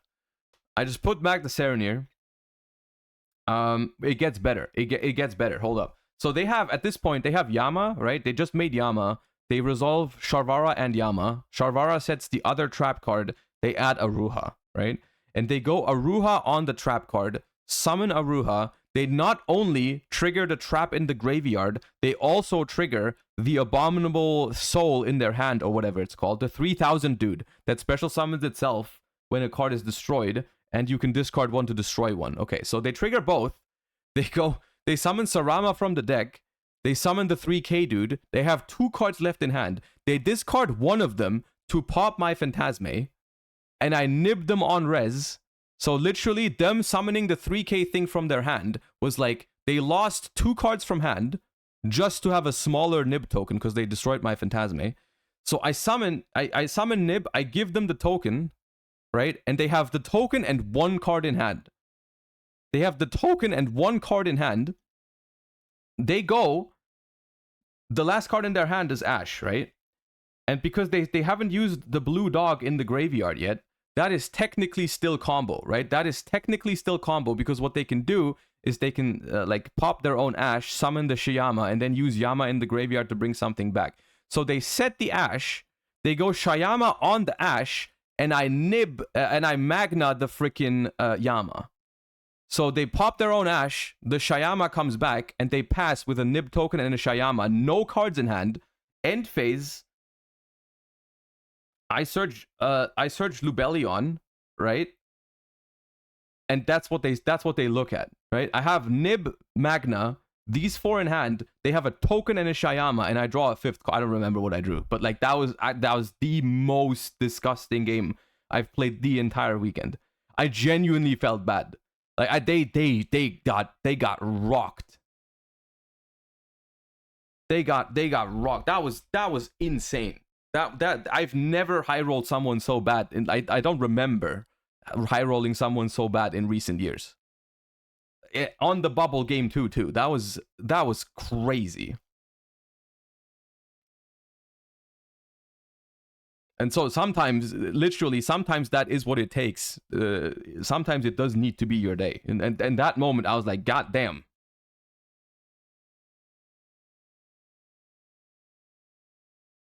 God damn. But yeah, that was that. The deck was so fun. Like that was the crazy part throughout the event. The entire time I couldn't help but after all of the grindy games I played, because I played a lot of really good back and forth games. After every single one of those, I was like, God damn, even if it goes downhill from here, because I was doing really well throughout the entire weekend, right? And I was like, even if it goes downhill at some point, I'm like, dude, at least this deck, it's been great. It's actually I actually had a blast. I haven't had. I mean, I always have fun at tournaments, but it's not been as fun as this tournament has been. So I mean, the fact that I was able to win on top of that was just like, I mean, absolutely unbelievable. And that's why I mean by like, this is the most surreal one out of all of them, because it was freaking it was just such a feel good deck for me. You know, it's not very often that I get to play just the deck that I enjoy the most, right? Because I mean, as a competitive Yu-Gi-Oh player, sometimes you just have to play the deck you think is the best, right? Like if there is a clear best deck in the format, or like if I think there is a clear best deck in the format, I feel very heavily inclined to bring it. And if there was a deck in the top 5 of the current decks or whatever that I thought had a clear edge over the others, I probably would have played it. I probably would have not gotten to play this deck, right? If for example, if I don't know, if just like Lab didn't have, if Unchained wasn't a thing that just destroyed Lab, I would have probably just played Lab, right? It's just been like, yeah, Lab has good matchups all across the board. It's just Unchained is almost unwinnable for it. So I'm like, you know, I like, if there is a clear best deck, I'll probably play it. And I still enjoy the games with like Lab. I still like Lab a lot, for example. But like being able to just pick this and do well with it is a crazy feeling. I guess I get it now. I guess this brought me a huge step closer to why people enjoy diverse formats. You know, maybe it needs something like this to change someone's perspective a little bit, you know? So I get that. Oh, one other thing I can show you real quick is the Vanquish Soul deck that I almost played. I was so close. I already had it built in Neuron. Hold up. Oh. It wasn't quite done. It wasn't completely done, but I already had it built in Neuron. It was very close. I think it's like 37 cards right now because I had to decide on the last 3, but it's not super out of the ordinary, I don't think. But it's 3 Raisin, 3 Madlove, 2 Jiao Long, even though I considered going down to 1. 2 Borger, but I was considering the 3rd. 2 Valius, but I was considering cutting 1 for Pantera, because this doesn't have Pantera. I don't think Pantera is very good. But like I think playing 1-1 is good to have the option to sometimes search Pantera, but I think drawing Valius is a lot better because it lets you dodge Impermanent Veiler. So I wanted to play 2.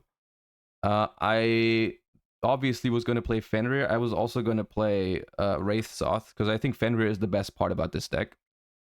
So it was going to be 5 copies of Fenrir with 2 Wraith Soth. It was going to have Ash Shifter and Imperm, and then because it was 37 cards, I was gonna consider playing, what's it called, either 3 more engine cards to get more consistent hands, or play another hand trap like Veiler, Mourner, or Nib. Mourner over Veiler maybe because of Shifter, right? Like that was my thought process. And I didn't really want to play Nib because of my 5 copies of Fenrir, right? Nibbing someone and then having Fenrir in hand it just kind of sucks, right? I was gonna play Prosp, I was gonna play Stake, I was gonna play at least one Durandal, one Rhoda, and then one of these. I don't think you need the book one, right? So this is, I think 37, if I didn't miscount earlier. This was the list I was testing. Against Pack, I also had 3 nibs in it, but then I took those out.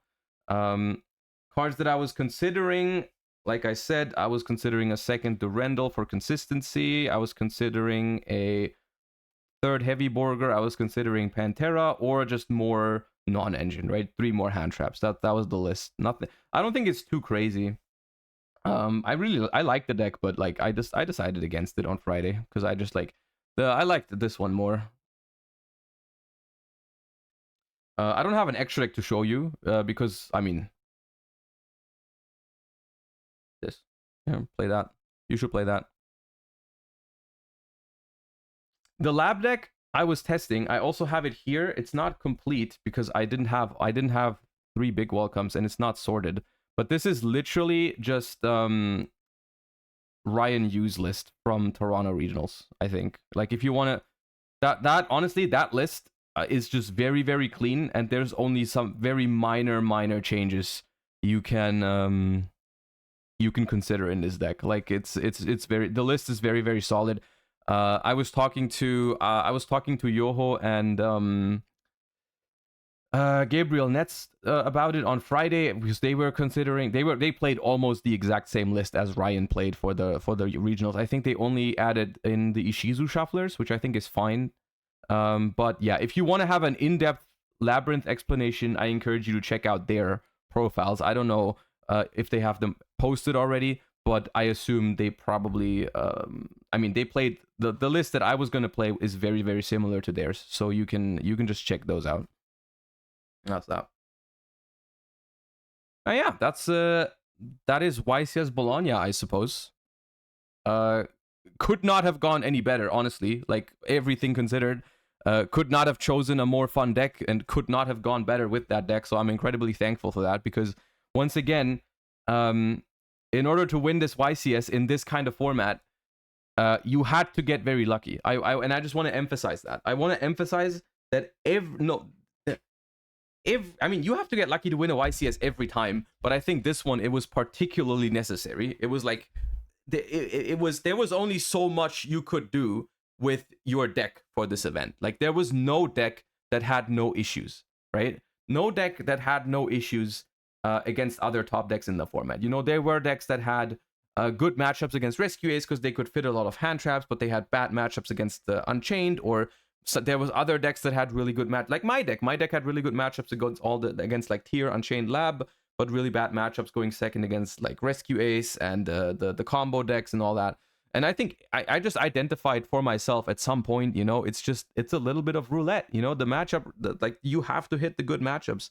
And look, top 8 Labyrinth, top 4 Labyrinth, top 64 freaking Mikanko, right? I play against Mikanko in top 64. This deck's great against Mikanko, right? You just tribute summon over the Acid Golem and you have infinite outs to the non-targeting lock, right? It was really good against the Mikanko deck. I 2-0'd it in top 64. I lost 1 game to Simon, but like in top 16, but I got 2 Mikankos throughout top 64. I got a Vanquish Soul in top 32, which he opened Shifter, but he didn't open Raisin. So that was a little bit of a skill issue in game 1. Like he wins the dice roll, draws 5, passes. I'm like, well, okay, chill, vibing. Activate Runic Spell, he goes Chain Shifter. I'm like, all right, well, I guess I pass back. So I did pass back.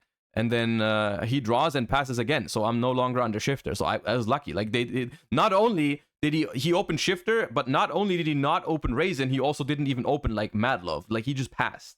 So like you know, sometimes you just get lucky because if they open Shifter plus Raisin, like I lose to that, you know. But they didn't. And then game 2 was weird because game two they war crimed me. I don't even know why they did that, but they sided in the freaking Fire Barrier statue, which is I don't know if they played the Gizmek thing in the side deck and they just played 1 copy and decided to put it in against my deck, but they went, and I'm like, in my head, like, okay, they had Stake Your Soul to summon Mad Love and then normal summoned the statue later, and then after the match I'm like, hold on, if you don't have Stake Your Soul, how the hell do you afford to normal summon the statue? Because otherwise you just pass, right? Like if you don't have Stake Your Soul, you just normal summon pass. That's the only thing you can do with that card. And so I was like, God damn, they really did open.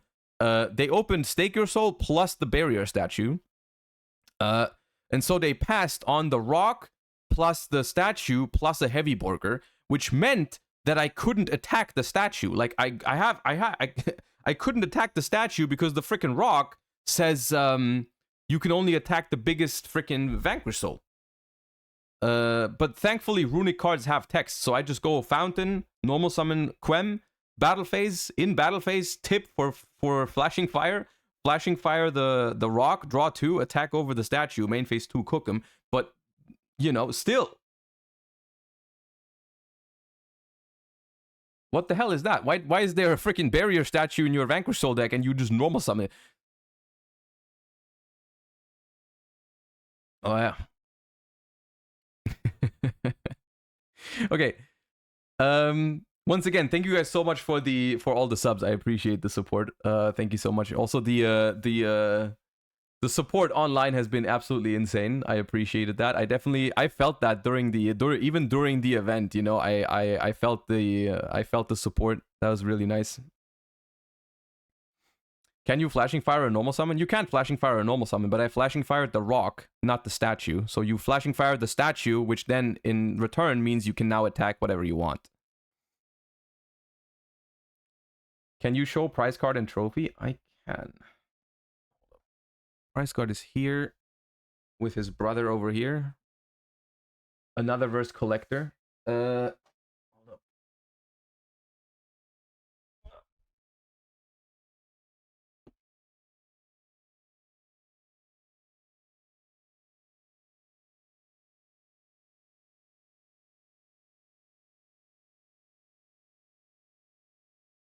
Okay. Hold up.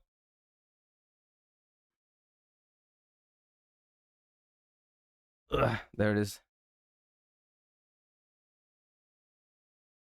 There it is. This year was insane, by the way. Oh yeah, I noticed. I was there. This year has been crazy. I don't know what changed.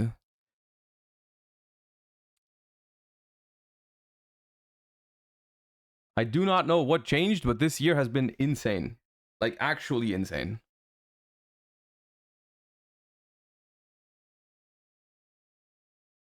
Stream changed? I mean, I don't know.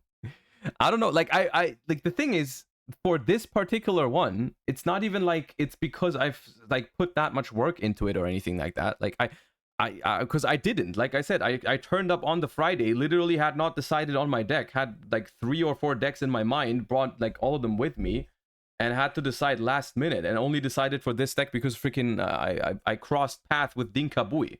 Right, that was literally the deciding factor.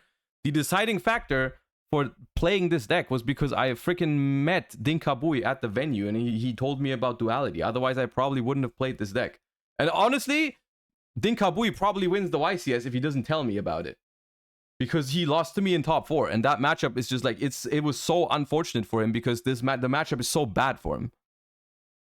The matchup is so bad for him, and I almost felt bad, because if he does not tell me about it, you know.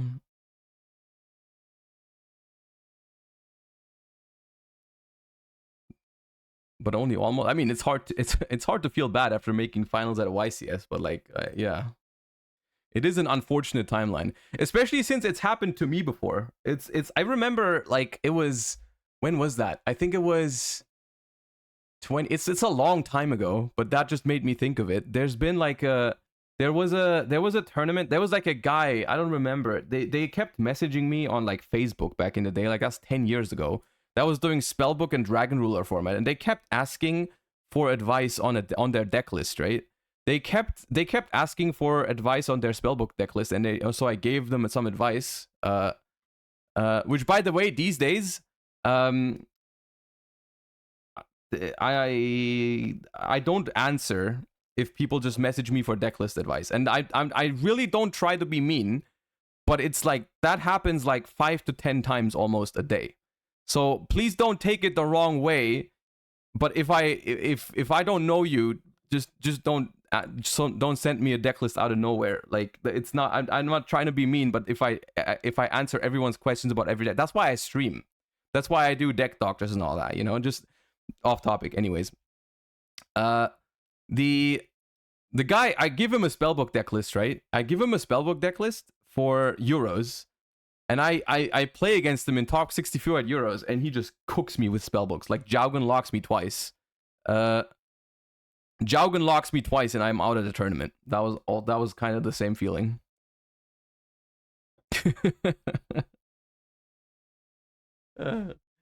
What do you think about Sinful Spalls Mikanko? I think it's good. I think it's a strong deck. It's scary to play against. I mean, honestly, if I didn't play this deck, I probably would have lost to it, or I could have lost to it in top 64, right? Because I was fortunate that my deck was like, my deck almost had the best possible matchup against it, because it had an out to Acid Golem by tribute summoning Bystials, and it also had freaking a way to deal with the non-targeting stuff, right? So it's really good against the deck.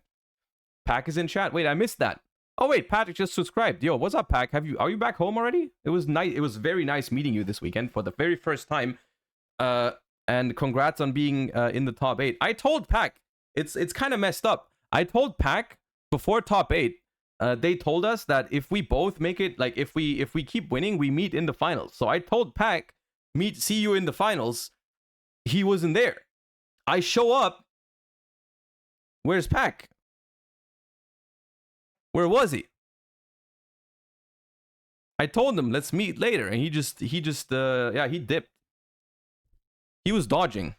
Well, to be fair, if I play against Pack in the finals and he wins the dice roll, I probably lose. Not unlike Rescue Ace, so you know.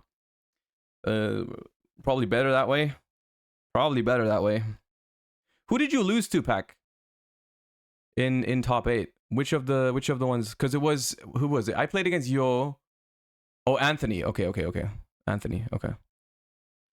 Okay, so it could literally have been you. Yeah. Okay. Yeah. Fair. Okay. Well.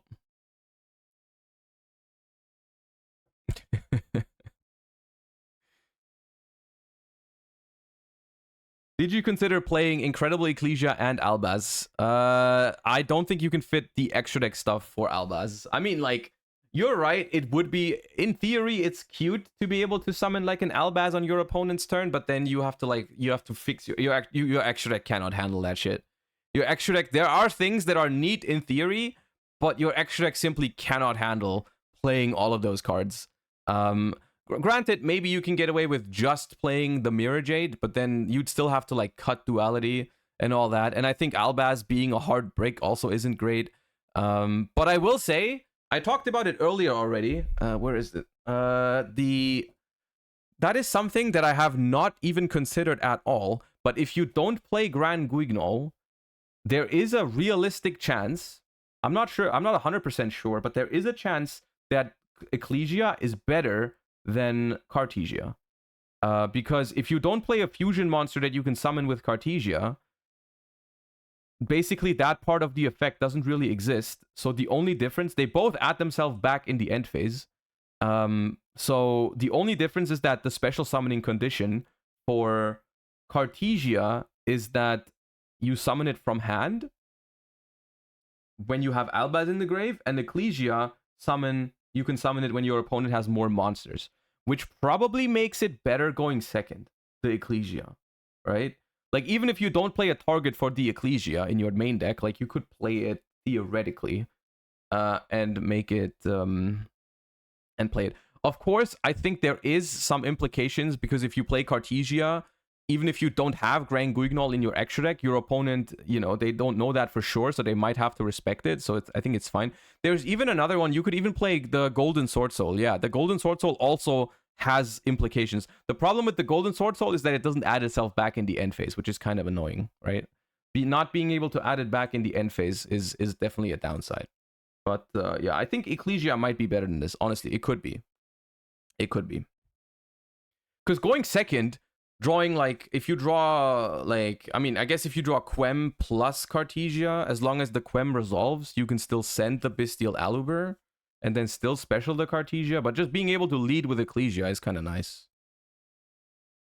But yeah, Iris can be summoned by Ecclesia. I mean, maybe you play one Iris, one Cartesia. I don't know exactly. What does the Iris Sword Soul do? Let me check quickly. Hold up. Not Iris Sword Soul. I mean, I keep mixing them. The Golden Sword Soul. The Golden Sword Soul. The Golden Sword Soul. When a monster declares an attack, special summon this card from your hand, and if you do, negate the attack. Then, if you control a fusion that mentions Albaz, okay, you can't do that. Okay, but you can negate attacks. That's not terrible. If a monster is banished face up, you can banish this card from your field or grave. Specialist Spellcaster Light from hand or grave whose attack equals its own defense. That's not bad. Like Golden Sword Soul as a one-off target for Quem could honestly be better than Cartesia or Ecclesia. I don't know. It's kind of arbitrary because the most important part about this card, about the one-off that you play here, is just that it's a level 4 tuner that Quem can send and revive. Like literally that if this was that it's not that important that the effect doesn't really matter. It just has to be a level 4 tuner that you can send and revive with Quem, right? And of course Cartesia is better. Like you could do that theoretically just with the Bestial Aluber. That would also be possible, right? You could just play the Bestial Aluber and do it that way. I kind of like having two targets though, because if you draw both, you know, you can still send, you can still do the thing, right? So I think 2 is fine, but there is definitely the chance that there's other cards that are better than Cartesia for this, right? But Quem is the freaking like goddess in this deck, man. Quem freaking does everything. Quem is insane. If you open Quem, it goes so crazy. I need Camellia back in my life. Dude, Naturia Runic, I cannot believe they limited Sacred Tree, man. I cannot believe it. It's actually foul, yeah. Naturia Runic, I don't even know, though, if in the TCG, if Naturia Runic is better than this deck. They are very similar. They are very similar. Maybe it is better. I mean, Mole Cricket is insane, right? Mole Cricket is crazy. Maybe it is better. Maybe Naturia Runic would be better. Oh, yeah. Cricket every turn is busted. Yeah, but like, dude, don't underestimate, like, in a grindy game, this card. Where is it? This card is fucking insane, man. The amount of times I've played Naturia Runic and ran out of Runic Fusion. I have never run out of Runic Fusions. Can you imagine that? I have never not had a Runic Fusion in my extra deck this entire, like, it's always been there. Like, I always get the fusions back. It's insane. You just don't run out. You just don't run out. It's insane. Between these two cards, I just do not run out of Hugins. I do not run out of freaking anything. Gary, Hugin, I always have it. It's completely insane. Like, once this deck gets into a grind game, it's Jover. Like, you have to beat this deck before it plays the game. If this deck plays the game, it wins the game. I mean, it depends who plays it, but like,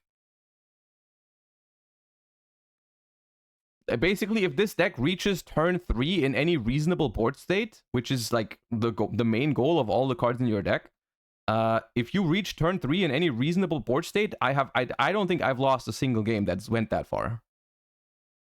Like, if I don't, like, if my opponent goes first and I go second, if I can play into the board and make it into a turn 3 without immediately dying, I've won the game.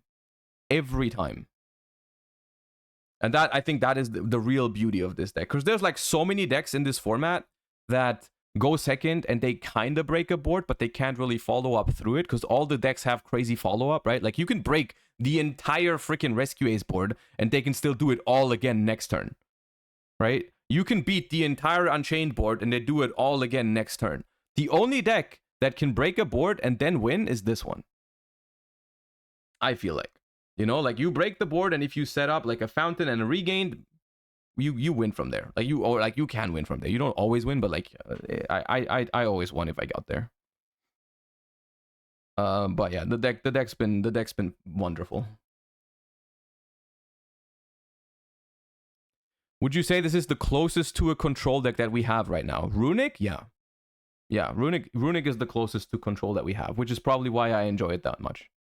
Because it's like, this deck is nothing about locking your opponent out of the game or making an unbreakable board turn 1. This deck literally is about controlling your opponent's options. Like, this is the Lab is not a control deck. Lab is probably not even a freaking, like, Lab is almost a combo deck right now.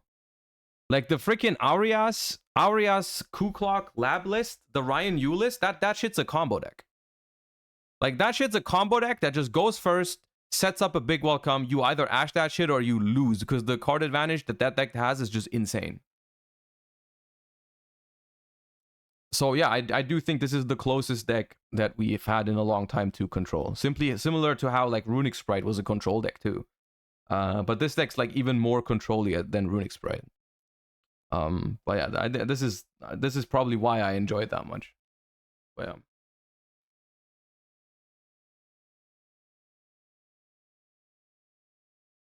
yeah. Yeah.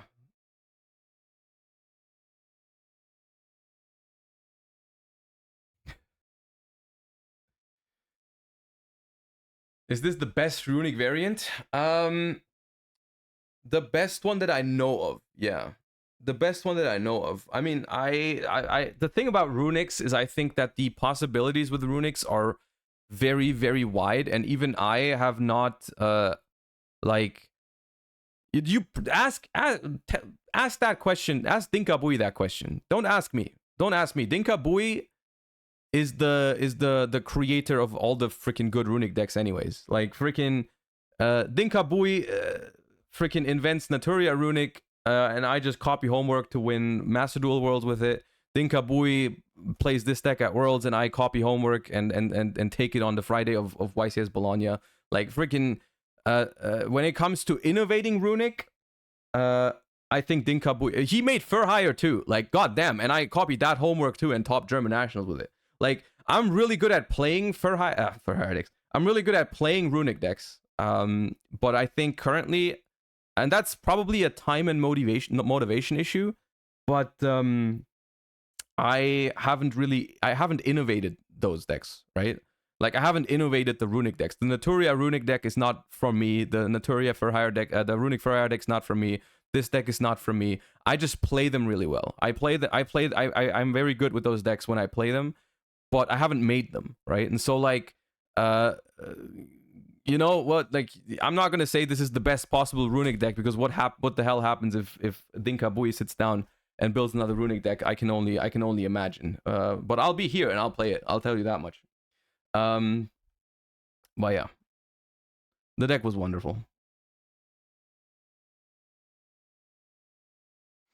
Runic Sprite. I was unironically cooking Runic Sprite on Wednesday. You can ask Pack. Also, by the way, Pack is the worst person to talk to in preparation for a YCS when you don't know what the hell to do, because Pack freaking says yes to everything. I'm like, Pack, I'm sitting there on Wednesday, right? Imagine this, right? I sit there on Wednesday, right? And I'm mad coping, right? I have this moment on Wednesday where I just crumble, right? Like, because I have no idea what I'm gonna play. And I freaking, there's like so many decks in the format, and I'm just sitting there. I'm like, dude, what the hell do I do? So I go and message Pack, right? Because I've been talking to a couple people before this YCS. Mainly, I was talking to Jordan, Yoho, and Jack a lot. And they all knew what they were gonna play. Like Yoho and Jack were both on Labyrinth, and Jordan was on Unchained.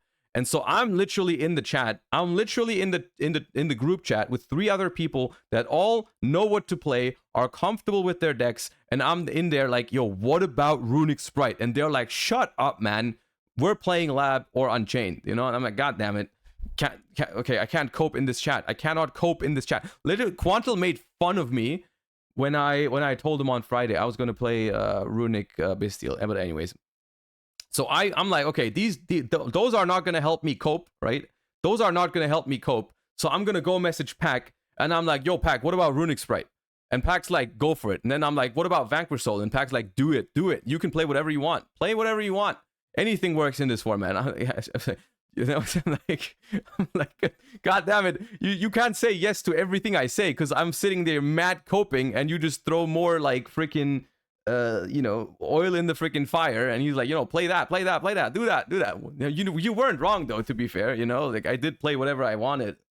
So I guess maybe it was good that way. But I was like, at the moment, I was like, dude, I need someone to help me narrow down my options. And he's just like, you know what? Run it. Runic Sprite?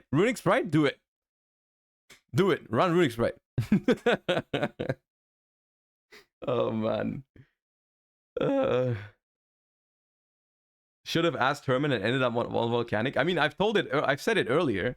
I said it earlier that the funniest timeline was Herman showing up to the thing with Volcanics. Because during that copium period on Wednesday, right? There was a moment where I don't know why, but I read every single Volcanic card. And I built a Horus Volcanic Runic. Hear me out. With the idea that you have like infinite discard fodder for the freaking Runics and Imseti and King Sarcophagus, because you have like Volcanic Shell and all that shit, you know.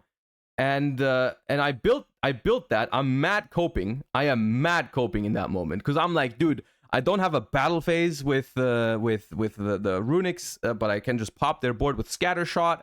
I put the stuff back into the deck with Scattershot.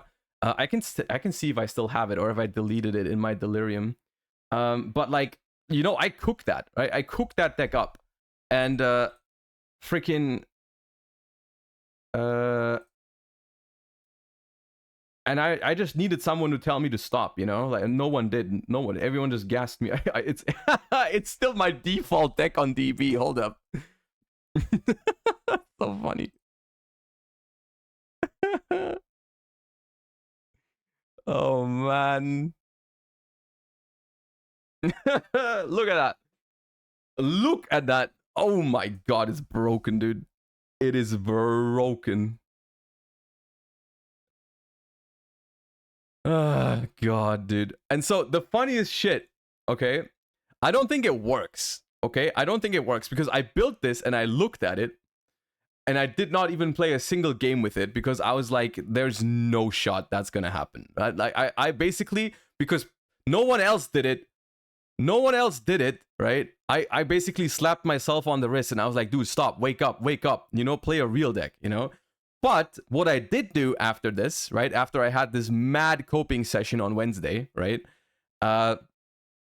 Because I read all the Volcanic cards and they're kind of good, you know, like Volcanic Rimfire is kind of good, freaking the Blaze Accelerator is really cool and all that kind of shit, and the Volcanic Trooper and Emperor are also kind of good cards, you know. I did go on Card Market and bought all of them. I bought all of them.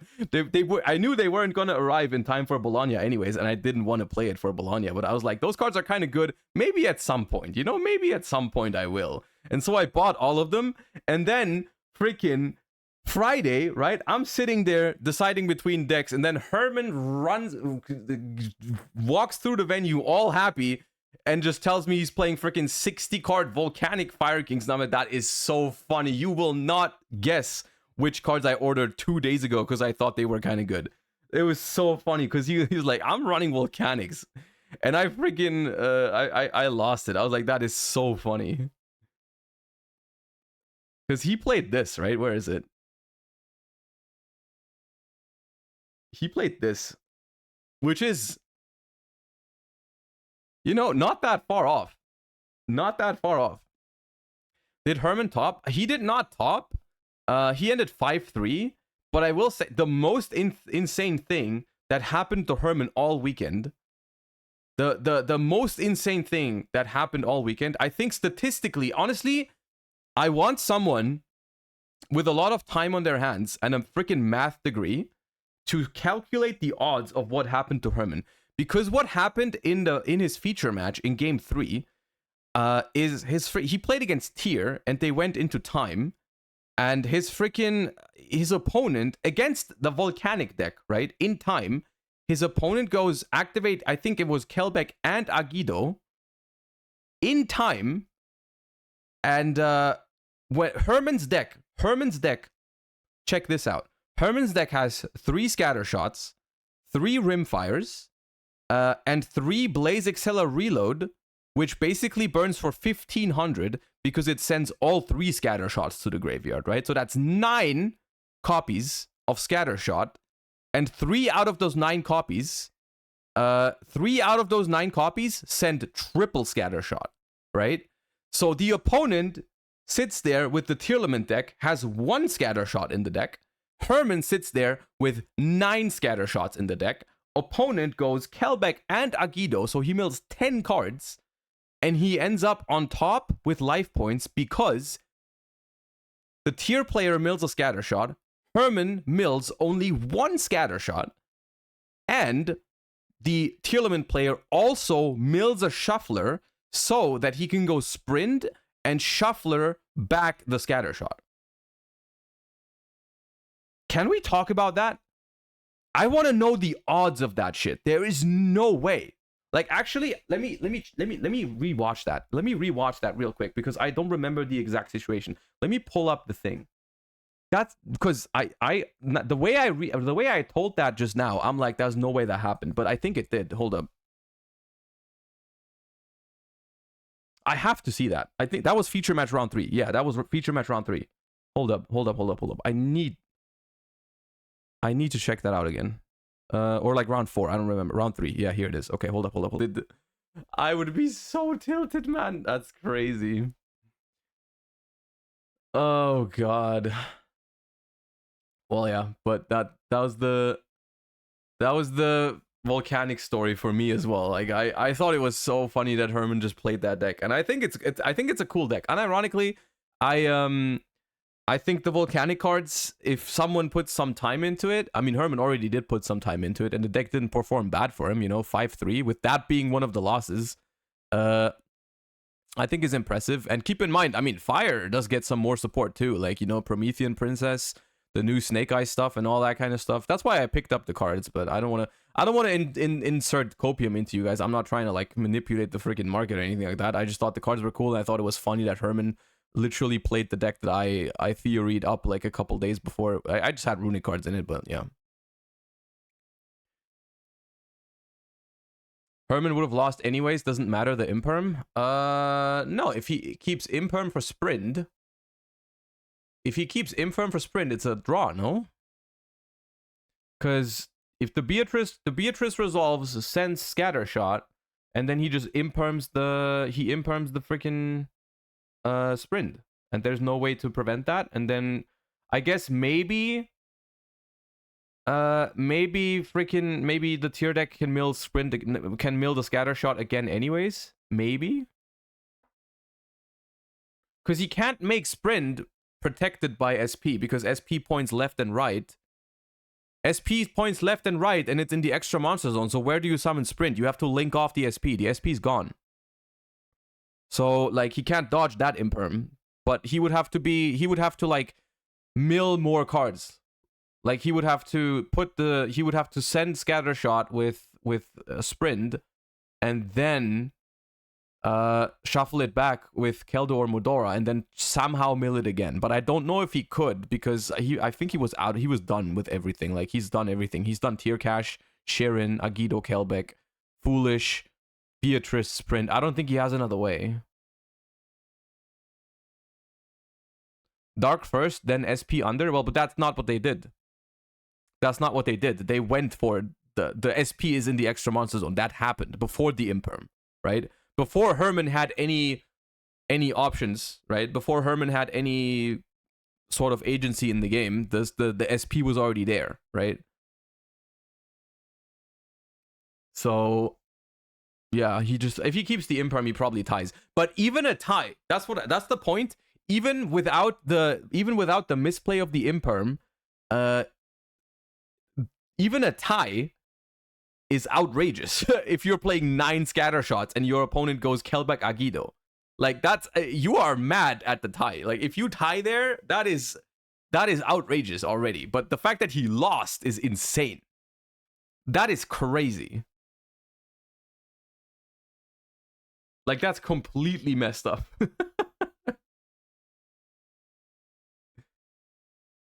Could you show the runic sprite? Okay, yeah, this is okay. My full copium overdose. Hold up, where is it?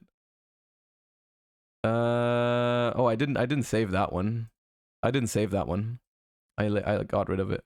It was gonna use the what's it called, the resonators. I was gonna use the resonators. The new, like the Crimson Gaia and Vision Resonator, because they're like free level 2 bodies and you can discard them for Hugin. I don't think it was going to be that good. That's why I scrapped the idea at some point. But yeah.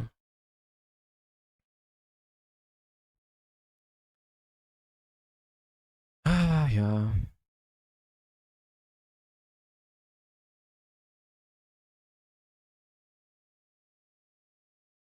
Can you show the volcanic runic? I mean, I can show you, but it's like literally this was made in like an hour on complete copium. I don't even think it works very much.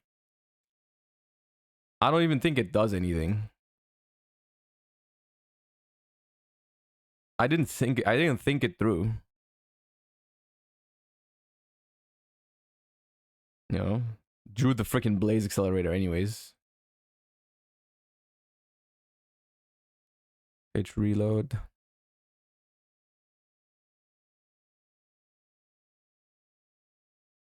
You can banish this. What do you even send? Oh, shell. Shell, add another shell. I mean, going second, you can pop the entire board, which is funny. I don't know what you do. I guess you make SP or something. It was missing something. That's why I didn't bring it. That's the whole point. I didn't play it because I think it was missing something. I don't know. It doesn't. The thing is, it has good synergy because it has good discards for the runics, but what it doesn't have is it doesn't have a good way to get the Hugin out of the extra monster zone. It doesn't create value from the monster you summon, which is a big deal. That is a big problem. So that's why I scrapped the idea at some point. I was like, okay, having infinite discard fodder is cool, and having a way to destroy your opponent's board without battle phase is also cool, but that's where the synergy ends because you don't have a good use for the bodies, right? That was my quote-unquote issue, right? With the deck. So that's why I stopped working on it, right? That's why I stopped working on it. But yeah. Yeah, I mean, that's pretty much what I have to say about YCS Bologna. It was a freaking banger end of the year for me personally, and thank you all for rooting.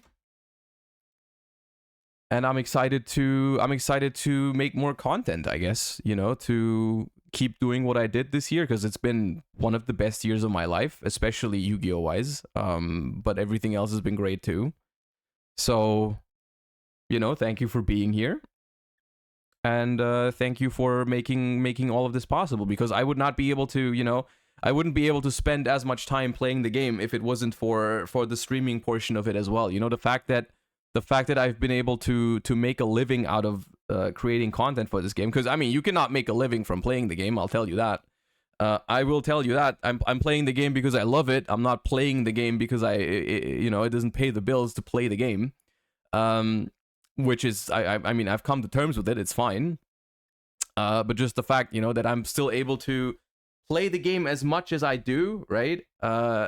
Because I stream, you know, because I like streaming, even though, you know, sometimes I don't get to, like, I don't test my YCS deck on stream because I don't want to, and I say that openly, right? I say it openly that, you know, I'm not gonna show you what I'm playing, even though, you know, to be fair, when last on the Tuesday stream, when people asked what I would play and I said I don't know yet, that was actually the truth, you know. Like I genuinely had no idea. I decided on Friday. But it's like, even if I don't like build my YCS deck list on stream, it still is very valuable time I spent playing the game. That is the The most important part about Yu-Gi-Oh is the freaking the playing the game, staying in contact with the game, knowing all the cards. It's like it helps so much. The fact that I stream this game almost every day, right? Like yeah.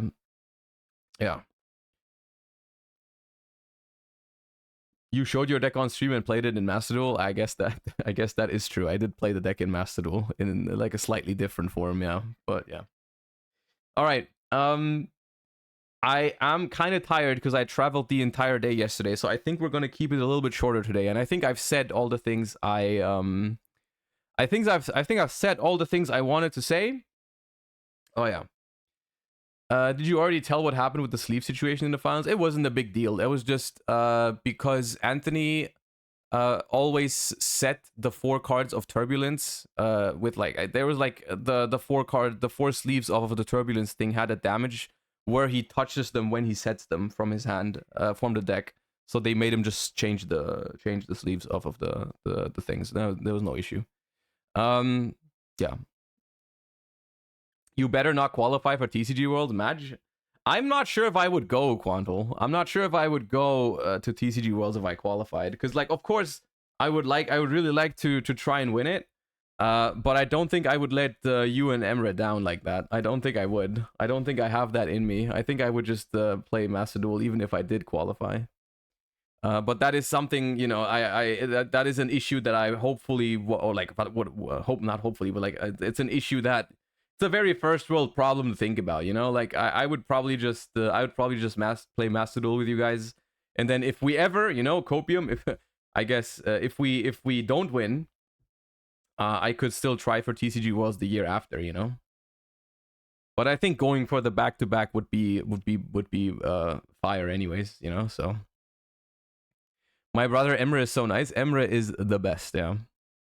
All right, chat. Thank you so much for tuning in. Thank you so much for your continued support. As I said, I would probably not be able to live the life that I'm living right now without you know, you guys enjoying the content.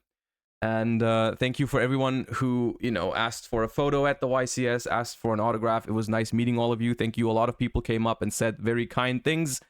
Thank you all so much. And yeah, I'm just happy to be here, man. That's all. I'm just living the life I've always wanted to, pretty much. And you are the reason for that. So thank you so much for being here. Thank you for rooting. Thank you for watching. And I will probably be back to normal streams tomorrow as per usual. And I hope you'll be here. Make sure to follow the channel, you know, to not miss out. Make sure to go !YouTube if you want to see the full in detail deck profile of the YCS. And I will see you guys tomorrow. Thank you for watching, and bye bye. Peace.